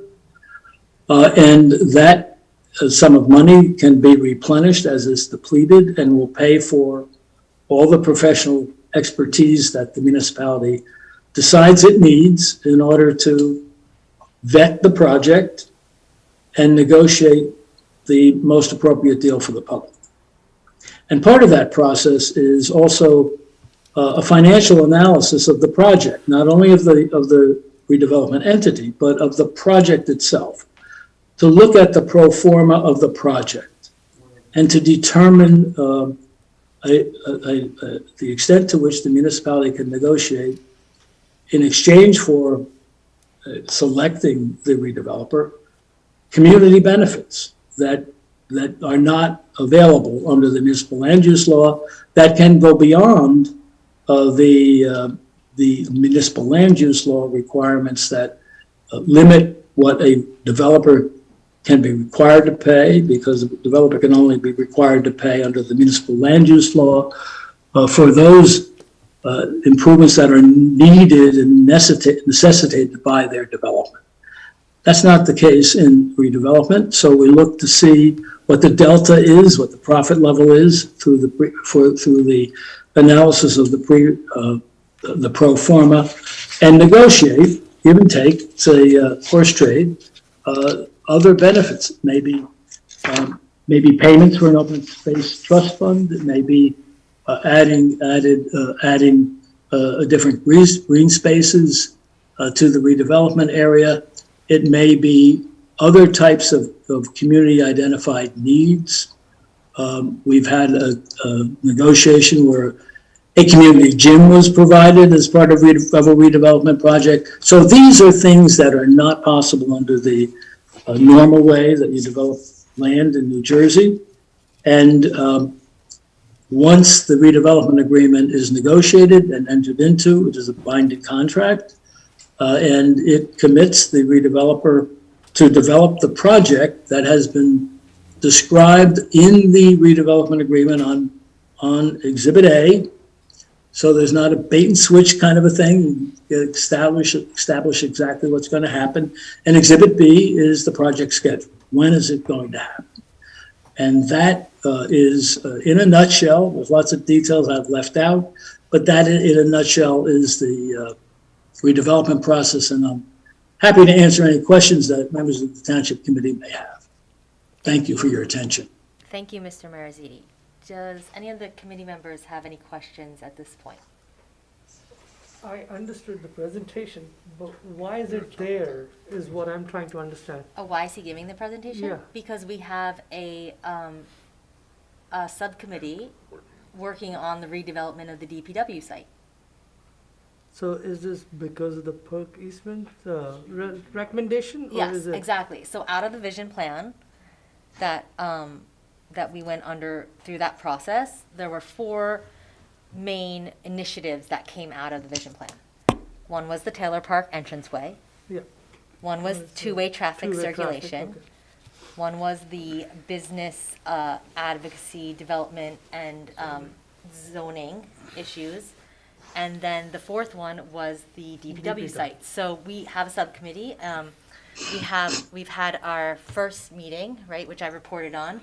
We have our second meeting on Friday. Jorge Mastro Pietro has been added to that subcommittee. And I thought it was really important to bring Mr. Mariziti in and have this super transparent for everyone to see that this is one of the paths that we are moving down. Thank you. Mayor, I have a question for Mr. Mariziti. Could you, if age restricted came into the equation, I'm not saying it is, but if it was, is that something that the township could dictate if there was a component to it? I mean, if we wanted to, have age restriction as part of this? Sure. I mean, I would use a different word than dictate because, as I've been saying, it's a negotiation. Oh. But that is something that could be negotiated. It's not, you wouldn't have the power through an ordinance to say this must be it. I mean, your redevelopment plan would anticipate that, and I would think you could spell out in your redevelopment plan that you want an emphasis on that. But you only get it, that outcome, in terms of the leverage you have. Yeah. And you might have enough leverage to get that. Some developers push back on that. Yeah. But you may have other aspects of the plan that would make it attractive for them. So it's a negotiation, and everything's up for negotiation. Thank you. So at some point, we may go out to do an RFP for someone to come in and do a redevelopment plan, which would be a process similar to what Perkins Eastman did, but even more robust engagement to come up with what, then a plan. Right. To then come before our township committee, to go before the planning board, to come back to the township committee before we would even get to the point of negotiating with a redeveloper. That's correct. So we just want to be really upfront about this whole process and keep everybody informed so that everyone can stay engaged. Thank you. Thank you, Mr. Mariziti. Thank you. You're welcome. Okay, we are going to take a 5-minute recess so that everyone can stretch their legs and use the restroom.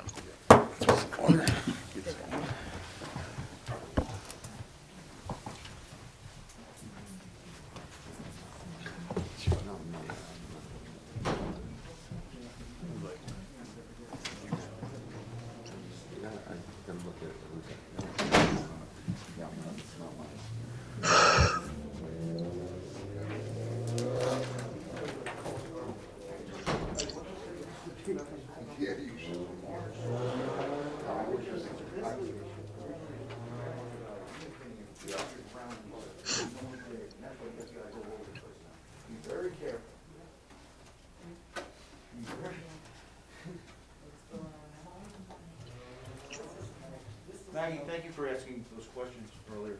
My pleasure. You're a native here. We're all natives. No, you're not. Yes, we are. No, you're not. I'll disagree with you on that. We all We are. can't just, we can agree or disagree, but it's the truth is the truth, facts are facts. Go for it, Nancy. Well, it's a fact. That's a fact. These carpetbaggers trying to change our town. Yep. You got that? They're doing it at a pace. I was hoping we'd get rid of her when the daughter graduated, but clearly that's not the case. Something's going on. Did you decide to get rid of her? Careful with Did the we mic find there. this out? Who cares? No, no. I don't hear it. The truth is the truth.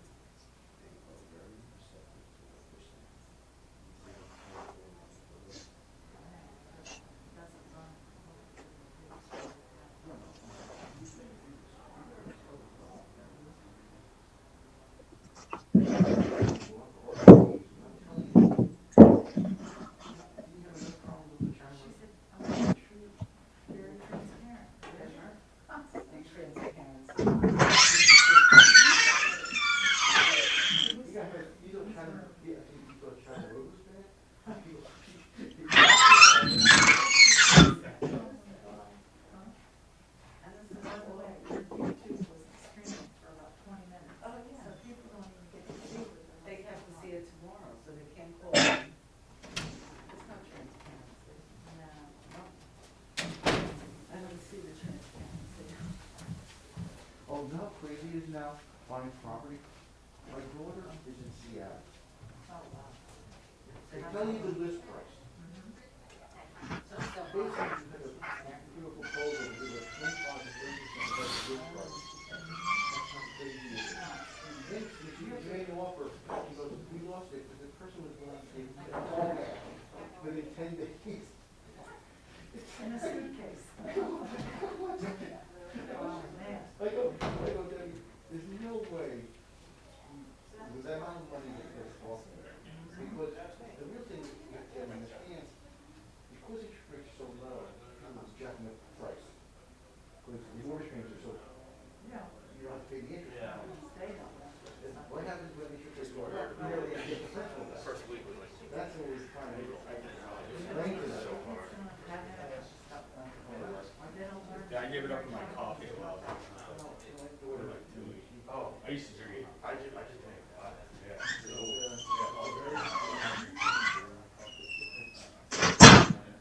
Then we got some customers that say that save the date, they take it. As they say, this train left the station. But it actually was like, she goes, look at dress.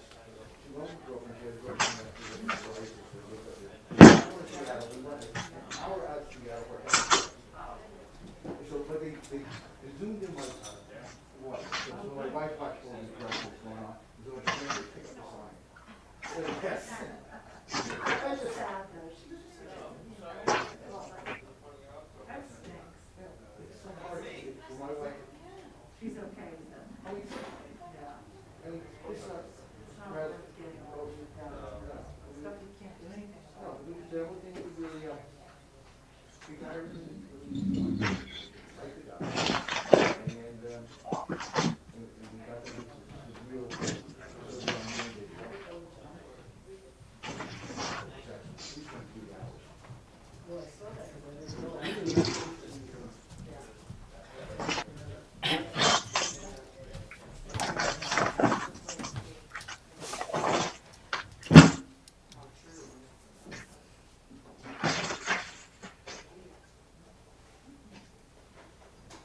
And by the way, Maggie, I stand corrected. Rich has been doing that. So that, I will make that correction. When we come up on the, we're working on. Oh, okay. He was comfortable with something. And we can't they're crazy.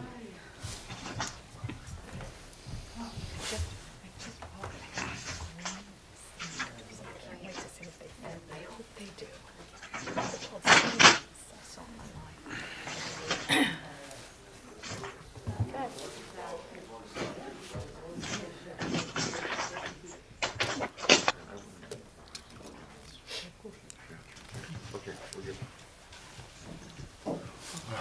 Thank you, Mayor. Are we waiting for Mr. Molman? You're probably okay right now. We'll be in. Okay, so we're going to move on to the fifth topic of old business, which is the JFK Parkway cell tower. Mr. McDonald, can you please brief us on that? Yes, so toward the end of last year, I had brought up the proposal that was presented to the township by Verizon to potentially place a tower at the JFK leaf composting site. Now, of course, this wouldn't necessarily be their tower because it would have to be a bid out. However, they were the ones that approached about that particular site. At that time, we were asked to just kind of pause and wait until we were done with the visioning process and to maybe reinvigorate this conversation later. So wanted to bring this forward to see where the township committee currently sat on this, and I'll provide just a bit more background on the particulars of it. Verizon has a particular, in that area, Poet section, White Oak Ridge Road, as we heard a little bit about tonight, things like that. There is spotty coverage. This tower would be located on the proposed tower would be located on the township's leaf composting site at on JFK Parkway, which the township has 11 acres of property there. 5.5 of those acres are buildable, meaning there's no restrictions, riparian, wetland, or otherwise. This particular tower would be in the ballpark of 300 square feet in terms of the space that it took up at the base. It would be 120 foot tall. Again, this is just from preliminary discussions with a representative from Verizon. However, this would need to be bid. It would provide a revenue to the township. The township, should it need it, would be able to place its emergency equipment on that tower. And this would be a tower that then would have multiple carriers on it, similar to the questions that were asked earlier, T-Mobile, Sprint, AT&T, Verizon, things like that. So just wanted to kind of check back in, see what the appetite of the committee was for pursuing this endeavor.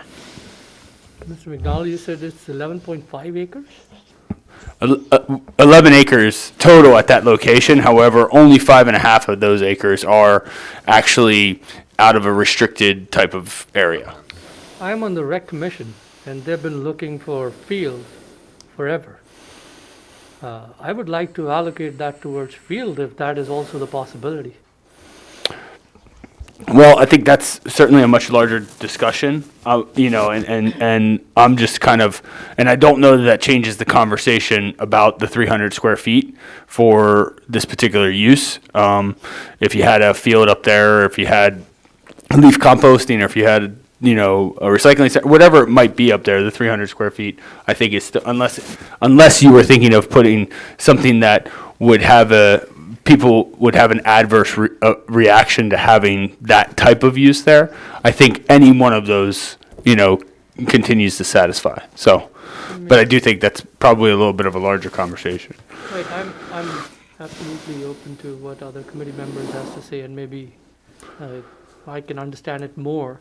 But I was a little surprised in the rec commission that they don't have enough fields available, and they've been looking everywhere. If we own some property like this, which is, I think there is nothing to be built there other than the restrooms, if we build the fields there, I think it could be one of those Jura Park there for the township, and we don't need that much of a cell tower. I don't want to come across I'm against Verizon today, but 120 feet tall, I think this is another land found. I'd be very keen on discussing about this in the rec committee and waiting to hear from others too. I'd like to take a pause on it.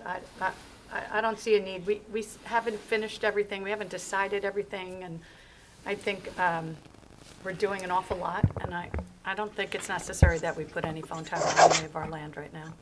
I don't think that the benefit's there at the moment, because as you said, our land, Mr. Marazitti said, this is Millburn Church Hills, and our land's valuable. So I don't think I'd like to see a cell phone tower there. Or pause it at the very least. May I ask a question? If we put this out for bid, it's not like we're having to accept it. And I think, again, we have to realize that there is many areas up in Short Hills that have very spotty coverage. It would help our emergency vehicles. This is not a new issue we have in town. And it's a revenue stream. And if it doesn't go on a 300 square feet of our property, which would not prohibit us doing fields or anything else up there, it's a benefit to our community. As I said earlier, more and more people do not have landlines. I would like to find out and inform a poll of how many houses have sold to new people during the pandemic, how many of those people even put landlines in. And people will continue to work from home. I think this should definitely be explored. I was actually very disappointed when it was, the discussion was closed off previously. I think this is something we should continue to explore with an open mind. And Committeeman Vinayak, I know we need fields. You know, I was instrumental in getting that turf field done. So we know there's a need for that, but this would not take away from a turf field. And it provides a huge benefit to our residents and our businesses. And this is why we are here, for their benefit. So I am strongly advocating the exploration of this and seeing who's interested. Because if it's not us, it's going to be across the street in East Orange. So why are we giving away another revenue stream that is of pure benefit? Mr. McDonald, what's the revenue stream amount to? Generally, it's about $3,000 to $4,000 a month. So, you know, So 40,000. 40,000. So if we miss $40,000 revenue stream, and I think Committeewoman Eglo just mentioned that there's also an option for them to go in East Orange. East Orange. Right around there. So as far as the cell tower goes, we would still get the same reception if it's 10 step behind that area. I think, thank you for bringing that up, Ms. Eglo. I would still feel with the redesigning and everything going on, I think I would go for waiting. Again, I understand what Ms. Eglo is saying. Well, redevelopment, anything that's going to be going to happen will take time. This would not take time, and why would we give a revenue stream away, even though we'd get the benefit of the cell service? This is again Millburn shutting down and not being open to opportunities that are coming our way. I hear you. Little water. But once, Mr. McDonald, once we do it, we can't undo it, right? Like you're making a deal, so so whatever deal you have, you can't undo it if you change your mind later. Like the marijuana. Like the marijuana. You could, if you allowed marijuana, I think so. and then in 5 years decided, you know what, we don't want that marijuana anymore, we don't want that store, they would still be grandfathered in to stay. As long as they last, yeah. Right. But in this particular example, this would be a longer term lease, correct? It is not something where they're going to spend the capital to place a 120-foot tower and say, you know, after 5 years we'll take it down. Yeah. It's going to be 20 to 30 years in terms of that that lease. And I do want to point out in terms of the bid process and stuff, you know, generally speaking, when you go out to bid, unless you have a particular reason that's covered under the local public contracts law to deny that bid, you do have to accept the bid. You're going out to bid based on the knowledge that you're ready to do that. You've done your vetting process. You've gone through that you do need to do, and that once you receive the bids, unless there's a reason, like it's over your cost or it's, you know, the individual is not a responsible bidder, or, you know, you have previous bad experience with them, whatever it might be, then you could deny or reject the bids. But I just want to make that clear. Okay, so it seems that we're not gonna do anything right now, but there's definitely issues with self-service in our town. I mean, I think that that's an issue that at some point we should try to resolve for our residents, so. we'll Well, I just- like the idea of East Orange putting it on theirs, Right, and it's right, 5 feet away. Well, but if they don't, But I thought I thought the last we talked about this, East Orange was in negotiations with them. No, I think the reason that they've come to us is because they've had difficulty in getting East Orange They don't want to do that. to do They don't that. want Plus, it either. plus East Orange, it's East Orange property in Millburn Township, which means that they will have to go before the zoning board to get approval for that cell tower. Which I'm sure would be. well, I feel for the people in their houses that don't have good cell service. So another thing, Mayor, I think the cell phone coverage, when you say at home, there are devices that are being made. At home, you can still get the cell phone services because you can put those devices. It is on the road when you go that you may not have your cell coverage. But at home, if you're working from home, AT&T or Verizon or other, they can still provide you those portable devices where you can get the coverage. It's like a very small portable device for you to use as a home office or. So maybe we can put that information out to our residents, because I mean, I've definitely spoken to people in their homes that have and maybe they don't know. So, Mr. McDonald, can you look into ways that we can educate our residents about that? If there's something that they could do in terms of if they're experiencing. Dropped coverage. It is Right. through their We'll take a look at it. We do have to be careful about promoting any particular product or anything like that, but Okay, or But maybe, we'll- we have like an awareness around pet waste, so maybe we can have some kind of awareness campaign around. And you can put it all Cell out there service. from Google or from Amazon or for any, I mean, there are a lot of those portable devices that work Right. through your Wi-Fi Right. and get you that we can, cell service. right, about we the can frame it product. as a public safety issue Right. too. Talk about the Awesome. product, not the brand. Done. All right, perfect. On to new business, the Hunterdon Area Energy Aggregation. Mr. McDonald, Sure. can you give us some background on? Yeah, on all so of this? I think we had previously brought this up just briefly, but the township has an opportunity to go through a community energy aggregation program. This one is located in Hunterdon. We had previously explored this possibility with a group of Essex County towns where Maplewood was a lead agency.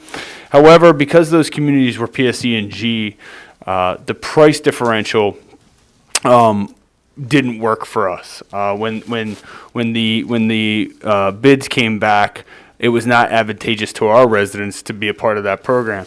Therefore, we bowed out, and that group still exists today. Is that correct, Mr. Mullen? Yeah. So they're still going through that process.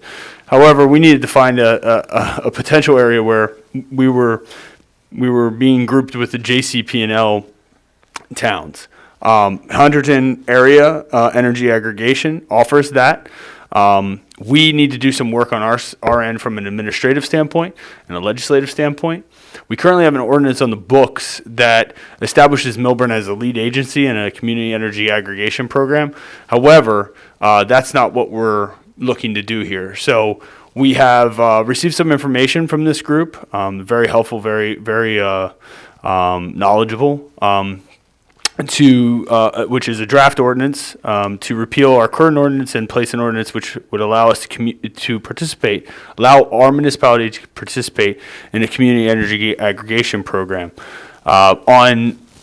We anticipate introducing that on May 4th, having the group Hunterdon Energy Aggregation come to the May 18th Township Committee meeting to make a brief presentation about the program.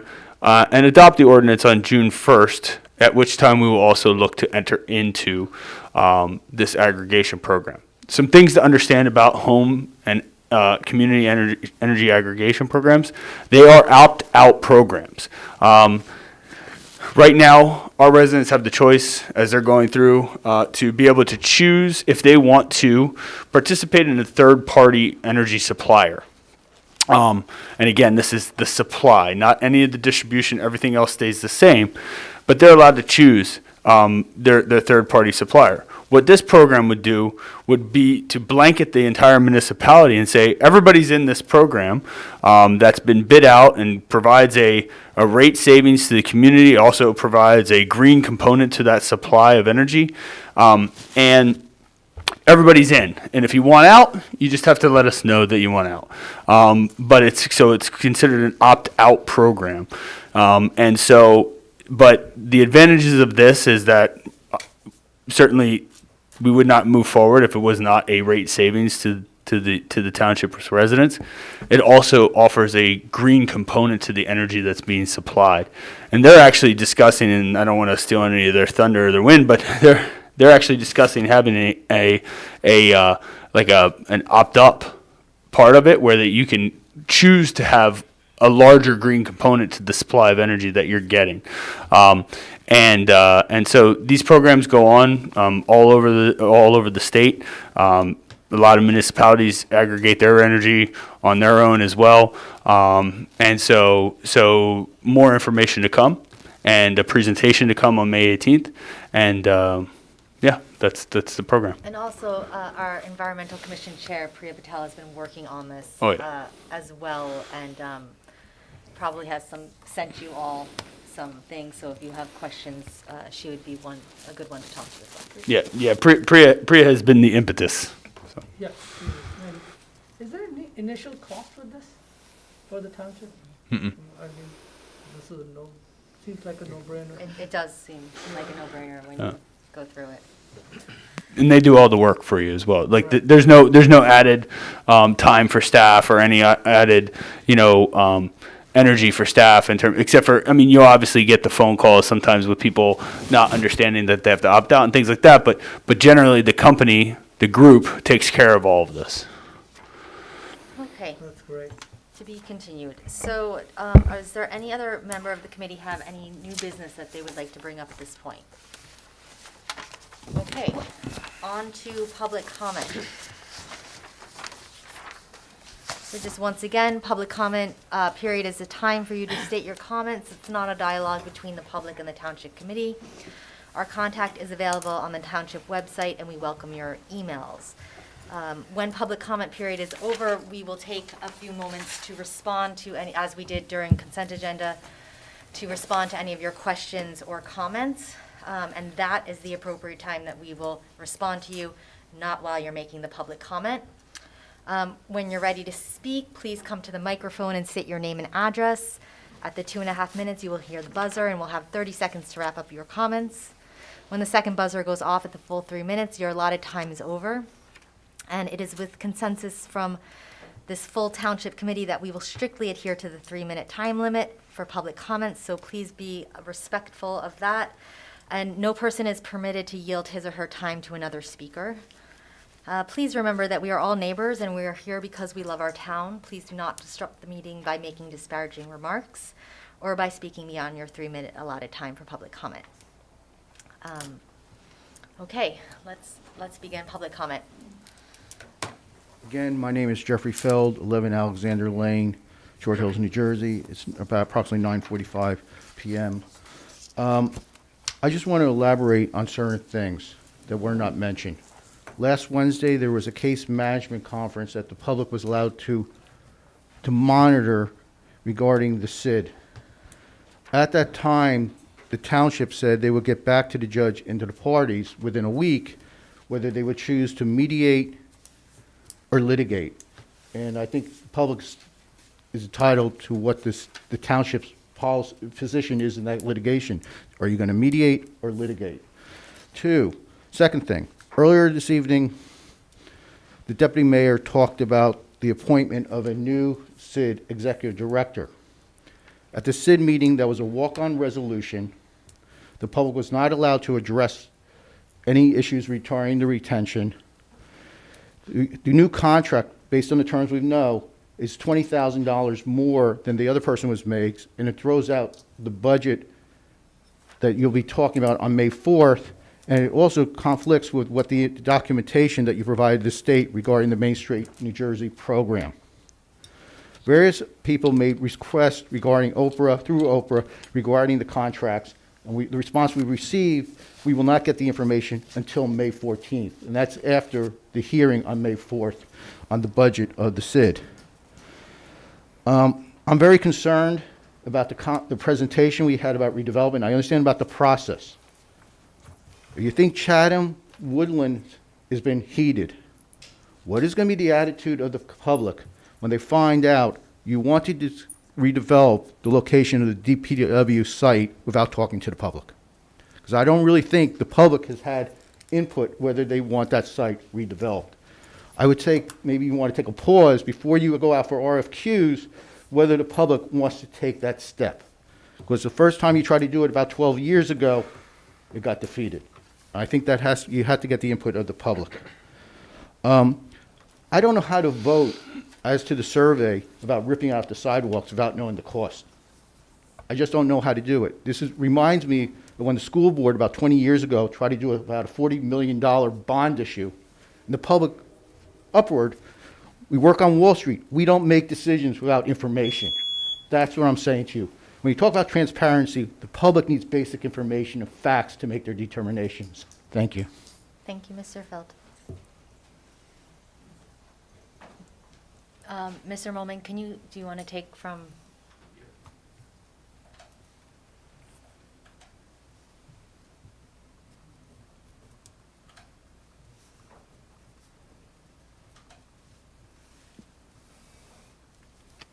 Hello, this is Olabi, 46 Maple Street in Melbourne. I would like to make a comment regarding the fields versus the Verizon poll. I will have to agree with Committeeman Sanjeev regarding the field use. And I would like the public to know that we desperately need more fields in town. I can tell you this firsthand. I'm not against Verizon, but maybe they could look elsewhere for what they need to do.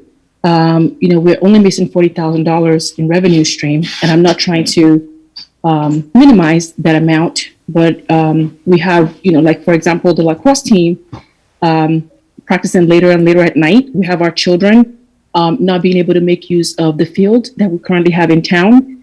We have an hierarchy thing going on where, the high school take the first dip on the field use, and then recreation, and then everybody else, are just left hanging. So I think we need, there's better use if, when you're ready to make a decision with the fields versus Verizon. I can't see my timing, so I'm not sure if I still have more time left. I would also like to make a comment with regard to the speed limit on Wyoming Avenue. You spoke about that, maybe an hour ago. I've spoken on this at previous meetings, and nothing has been done by the township. Children around this area in Wyoming school cross this major street, and this ties into the issue with the crossing guard. The street is very dangerous to cross with a guard, let alone without one. So when a crossing guard does not show up for duty, the township need to make sure that, they make every effort to send a police officer to cross our children. And I don't think outsourcing the crossing guard is the solution, to be quite honest with you. Looking more closely into the reason why our crossing guards are not staying will help find a solution. And looking at what Summit is doing, we have more crossing guards in our town than our surrounding towns, and we're still not able to keep our crossing guards. So, outsourcing all of these things out of town is really not the solution. Thank you. Thank you for your comments.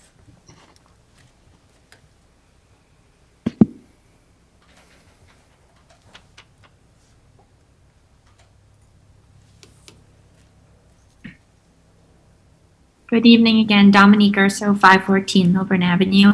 My first public comment, I would like to thank the Township Committee for putting speed bumps back into the lot behind my restaurant, Jarvis Lane. I would like to thank Committee Member Miggins for emailing me. Unfortunately, I've been a little bit busy and not able to meet, but I would like to add what I was referring to in an email saying that one of the 3 speed bumps is missing. There's actually markings of where the old one was, so it's easy just to put a new one right there, and it's right in the back parking lot where the old Anita Ideas and the Blausteins Schultz Furrier is. It's right there. So if someone can just finish that and put the last speed bump, that would be amazing. Thank you. And I would also like to thank the whole township committee for extending a parking courtesy to our families who overstay their parking permits during private events at our restaurants. For example, something like a repass when guests are not in their best state, in grieving, and overstay their parking meter a little bit. Another point I would like to make is on the issue of flex parking survey. In particular, Mayor Prupus, why did you sanction a survey at this time on flex parking? Our town is facing major issues, including the forced, unimproved attempt by the TC to transform Millburn into a quote-unquote hip town, as you stated in the Main Street, New Jersey application. But yet, you choose to go after a nitpicky topic like flex parking. Do you know that using taxpayer resources to electioneer is against the law, right? After all, you promised to undo complete streets when you last ran for TC. In fact, that was your primary campaign pitch. So one might ask, are you trying to create an illusion with the electorate in Millburn that you have done something about complete streets? Was this a town-wide mailing campaign to gather votes? It appears you are looking to spend a load of money on ripping out downtown parking while the businesses are still losing business due to COVID and are still trying to make ends meet and made up for lost money and time. Now we'll have a possibility to endure another big mess. What are you thinking with this? Please explain this preposterous survey to us. Thank you. Thank you for your comments.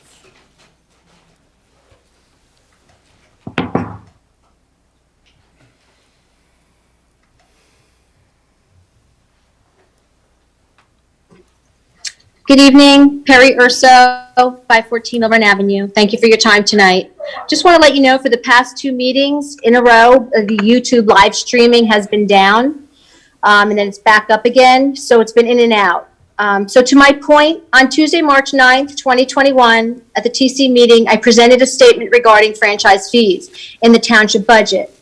Raised awareness that the local government channel was not publicizing any township information. In fact, January, the channel went dark. Suddenly, with much concern and possibly debate, within 48 hours, a township employee was given a 1-hour training course, an antiquated bulletin board appeared, and the Millburn Township aired the township committee meeting from Tuesday, March 19th at 9 p.m. on a Friday night. My questions to the committee.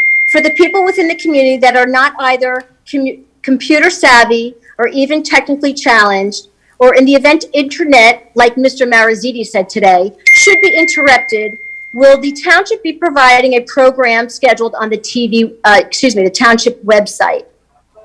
Second question, does the township have an obligation to post the meetings for the public governmental education? Another question, will the station be airing all important township information and all boards?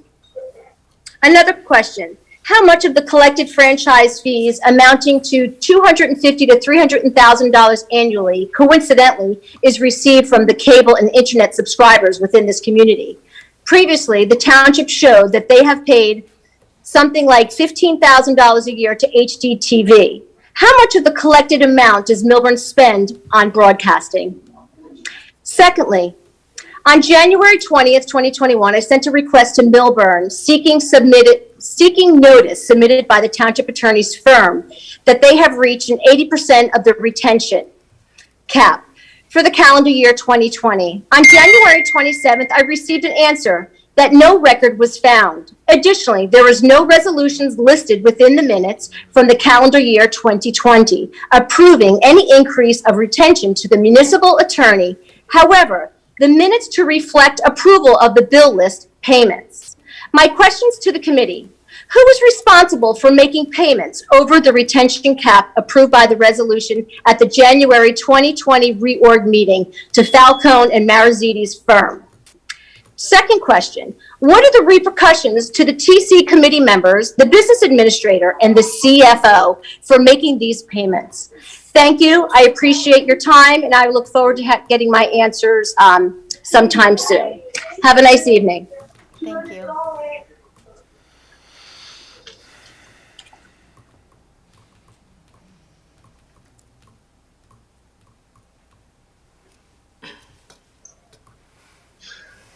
Hello, this is Richard Footer, 333 Millburn Avenue.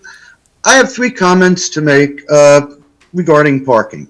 The first is permits, where you're looking to get rid of business permits. I understand why you're doing it, but I think the method is wrong. You'll always know how many parking spaces you have.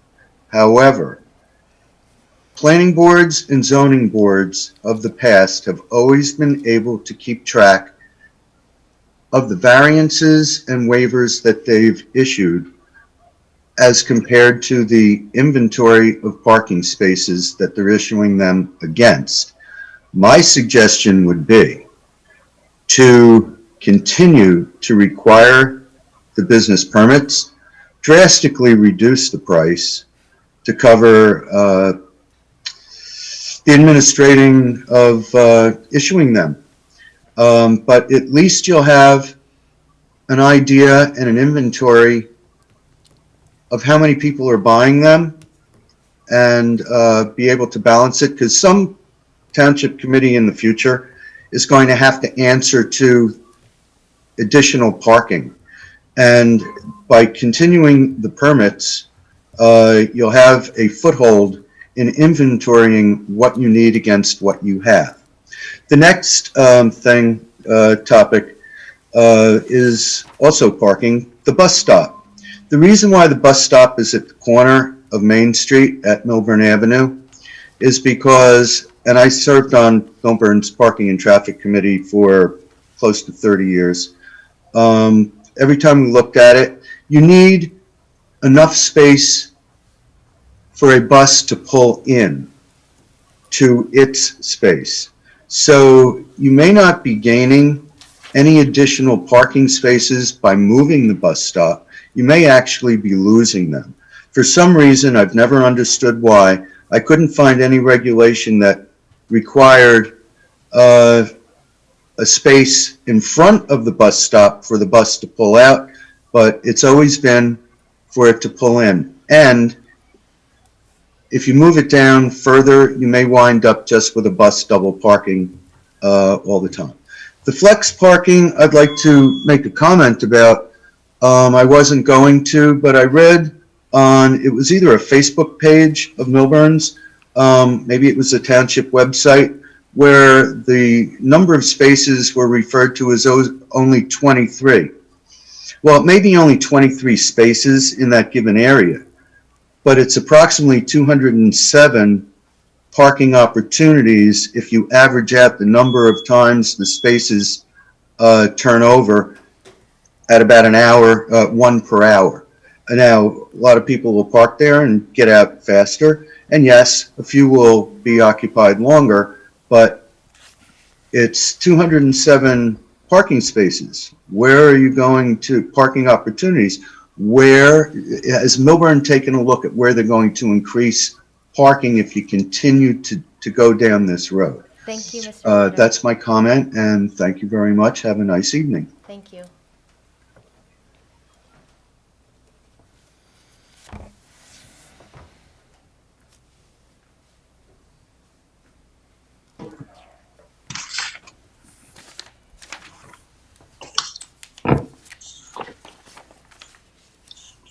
Good evening.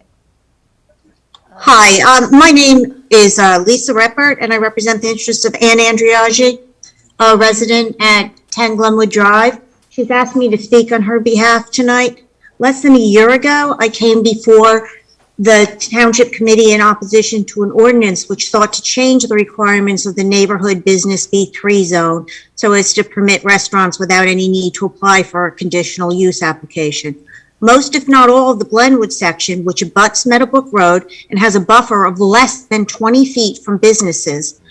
The neighbors organized in opposition to the ordinance change, and it's important to note that at the time, the Township Committee acknowledged that it heard the Glenwood residents and understood their concerns. Now, one Township Committee now says, tough luck, you should not have bought property that borders businesses. However, this statement was made in ignorance, where that was the exact reason that residents buy in the Glenwood section due to the long-time existence and enforcement of the B3 zone, which was enacted to protect residents from certain types of businesses in light of this very small buffer. The residents have coexisted successfully with many businesses in this area, including art galleries, clothing stores, tailors, salons, yoga studios. Squirrel and Bee's conditional use application was only approved after it stated it would only be using a microwave to reheat food and not large ovens, and it would have limited hours and close by 5 p.m. each day. Last time the Township Committee was shown pictures of Bacone South and how it's been maintaining the area that buffers Glenwood Drive with large grease containers, strewn cardboard boxes, scattered equipment, and furniture everywhere, grease, and an unapproved storage shed that has no permit. The committee acknowledged this was unacceptable and said that an ordinance official would address these concerns. Nothing has changed. Property remains a pigsty. Subsequent Oprah requests confirm that this business never applied for a conditional use application. This has been pointed out to both the Township Committee as well as the Zoning Board in writing on multiple occasions. Yet this business continues to operate illegally with absolutely no sanctions by the town. Bacone's was denied a sidewalk license, yet the town continues to permit this business to operate outside while playing loud music and staying open many evenings till midnight. Tonight, the music was blasting as well. Since pointing out these infractions, I also walked by the area only to find the prior mayor and business administrator meeting with its owner at a table outside. This is highly unethical and irregular. To add insult to injury, I've now found out that the current Township Committee member has circulated a video of Bacone's current expansion and telling the business community that they're taking over the former Ganny site on the corner as well. How can it expand its operations when it's not even operating legally in the first place? It's highly improper for the town to make a decision which is outside its own jurisdiction, which would be controlled by the zoning board. These should not be done deals. They require testimony and applications. We demand an apology and a retraction of the representation that Bacone South has already been approved for extension of its business into another area. We demand that it be shut down where it's operating illegally. Thank you very much. Thank you.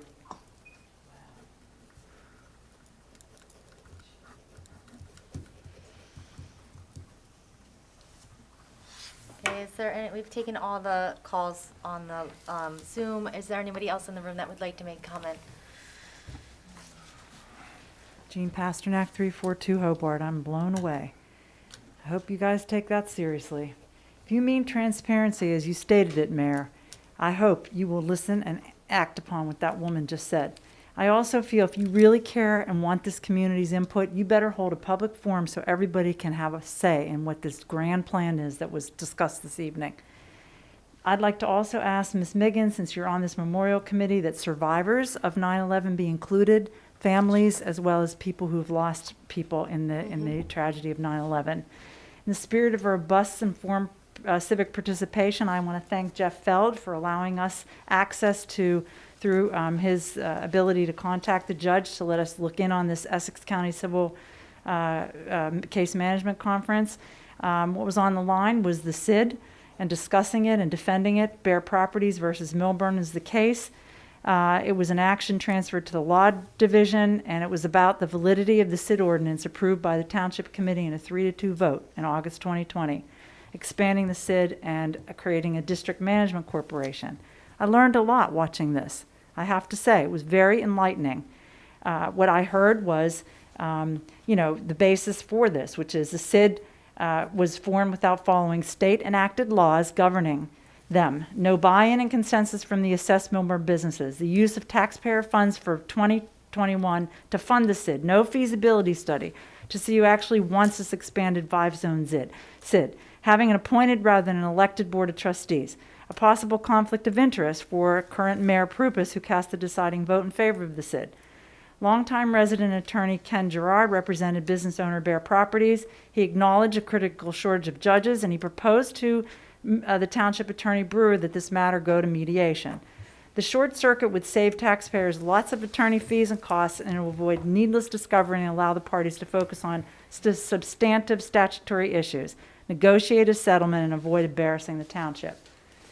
He rejected this offer out of hand, saying that we are too far apart. The judge set him straight and said, this is a writ action, there's usually little discovery. There can be exceptions, he said, but he wasn't buying it. He basically said, I'm the biggest proponent in this courthouse of mediation, but I can't force it at this stage. So he made it clear, in my opinion, without saying it, that this is the road ahead for this particular case. He added this, if you go the other route, it's going to be expensive, and he let those two seasoned attorneys know that a record needed to be created because this matter most likely would be appealed if the parties could not settle. The judge more or less said, why would you, representing a public trust funded by taxpayer trust fund monies, go to the expense and longevity that a trial would involve when these matters seem to be relatively straightforward, statutory interpretation issues that could be settled outside the court with relative ease? Looks like the right way to go is mediate. I hope that's what will happen. Thank you.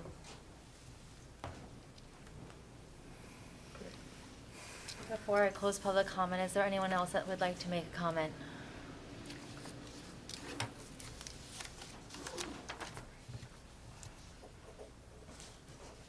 Nancy Stone, 266 Essex Street.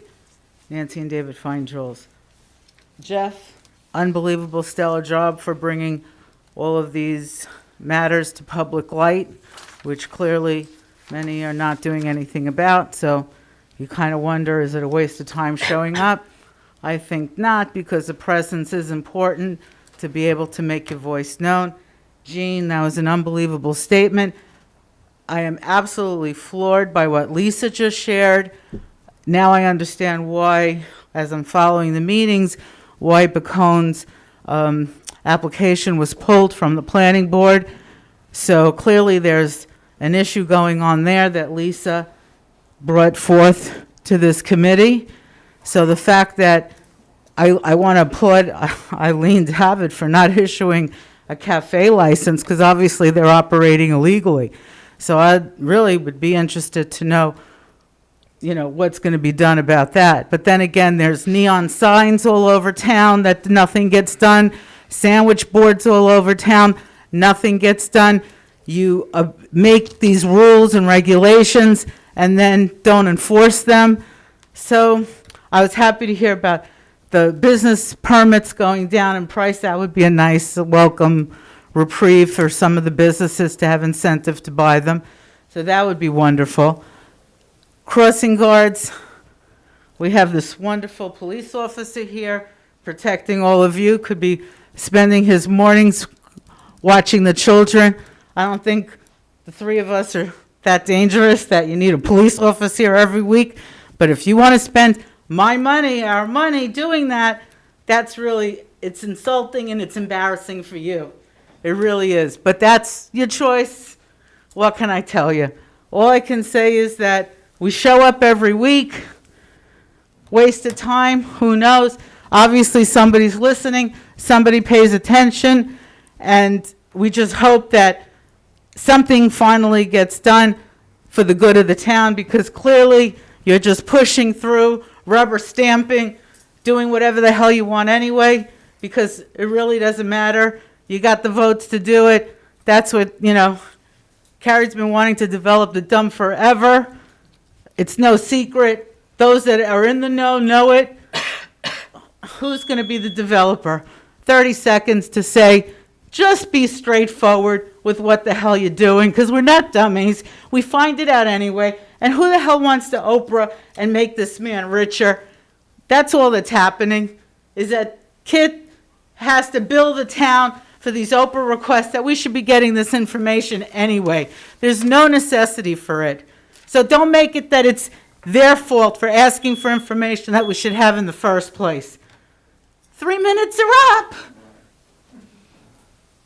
Great, thank you. And public comment is now over. So I'm just going to run through some comments and questions that I'd like to respond to and ask Mr. McDonald to respond to. So in terms of the speed bumps that Ms. Urso was talking about, can you just give some clarification on where the third speed bump is? And no? I mean, I can't off the top of my head. Okay. She's stating that there's a third speed hump there. It's possible that it was located on private property because part of that driveway, part of that parking lot is private property. So DPW took out, DPW put back. Okay. That's what I've been told. Okay, so you have had the conversation with the DPW, and they have said to you that they put back whatever they took out? Correct. Okay. Okay. Can you address Ms. Urso's questions about, some of the questions about the YouTube streaming and did the YouTube go out tonight, and the franchise fees and the broadcasting and that kind of, any of that? The YouTube equipment doesn't work sometimes, so I just have to call the company and have them check it out. It went out, it went back, I put it back 2 hours ago, so that, it's just the equipment, I have to call the company. Okay, but all of the lot. No one shut off the YouTube streaming. Okay, so YouTube streaming, but we're on Zoom, right? Correct. And so that's like consistently always on, and then the videos of the township committee are completely posted in its entirety on the website? Correct. Okay, and, Yeah, just to further comment on that is Yeah. that we're actually going, and I realize that there are some people that prefer watching on the YouTube Live or YouTube live stream, or people that prefer Zoom. We're actually doing this in multiple different ways, between the YouTube, the Zoom, and in person. So in this particular instance, we are having technical difficulties with that YouTube equipment.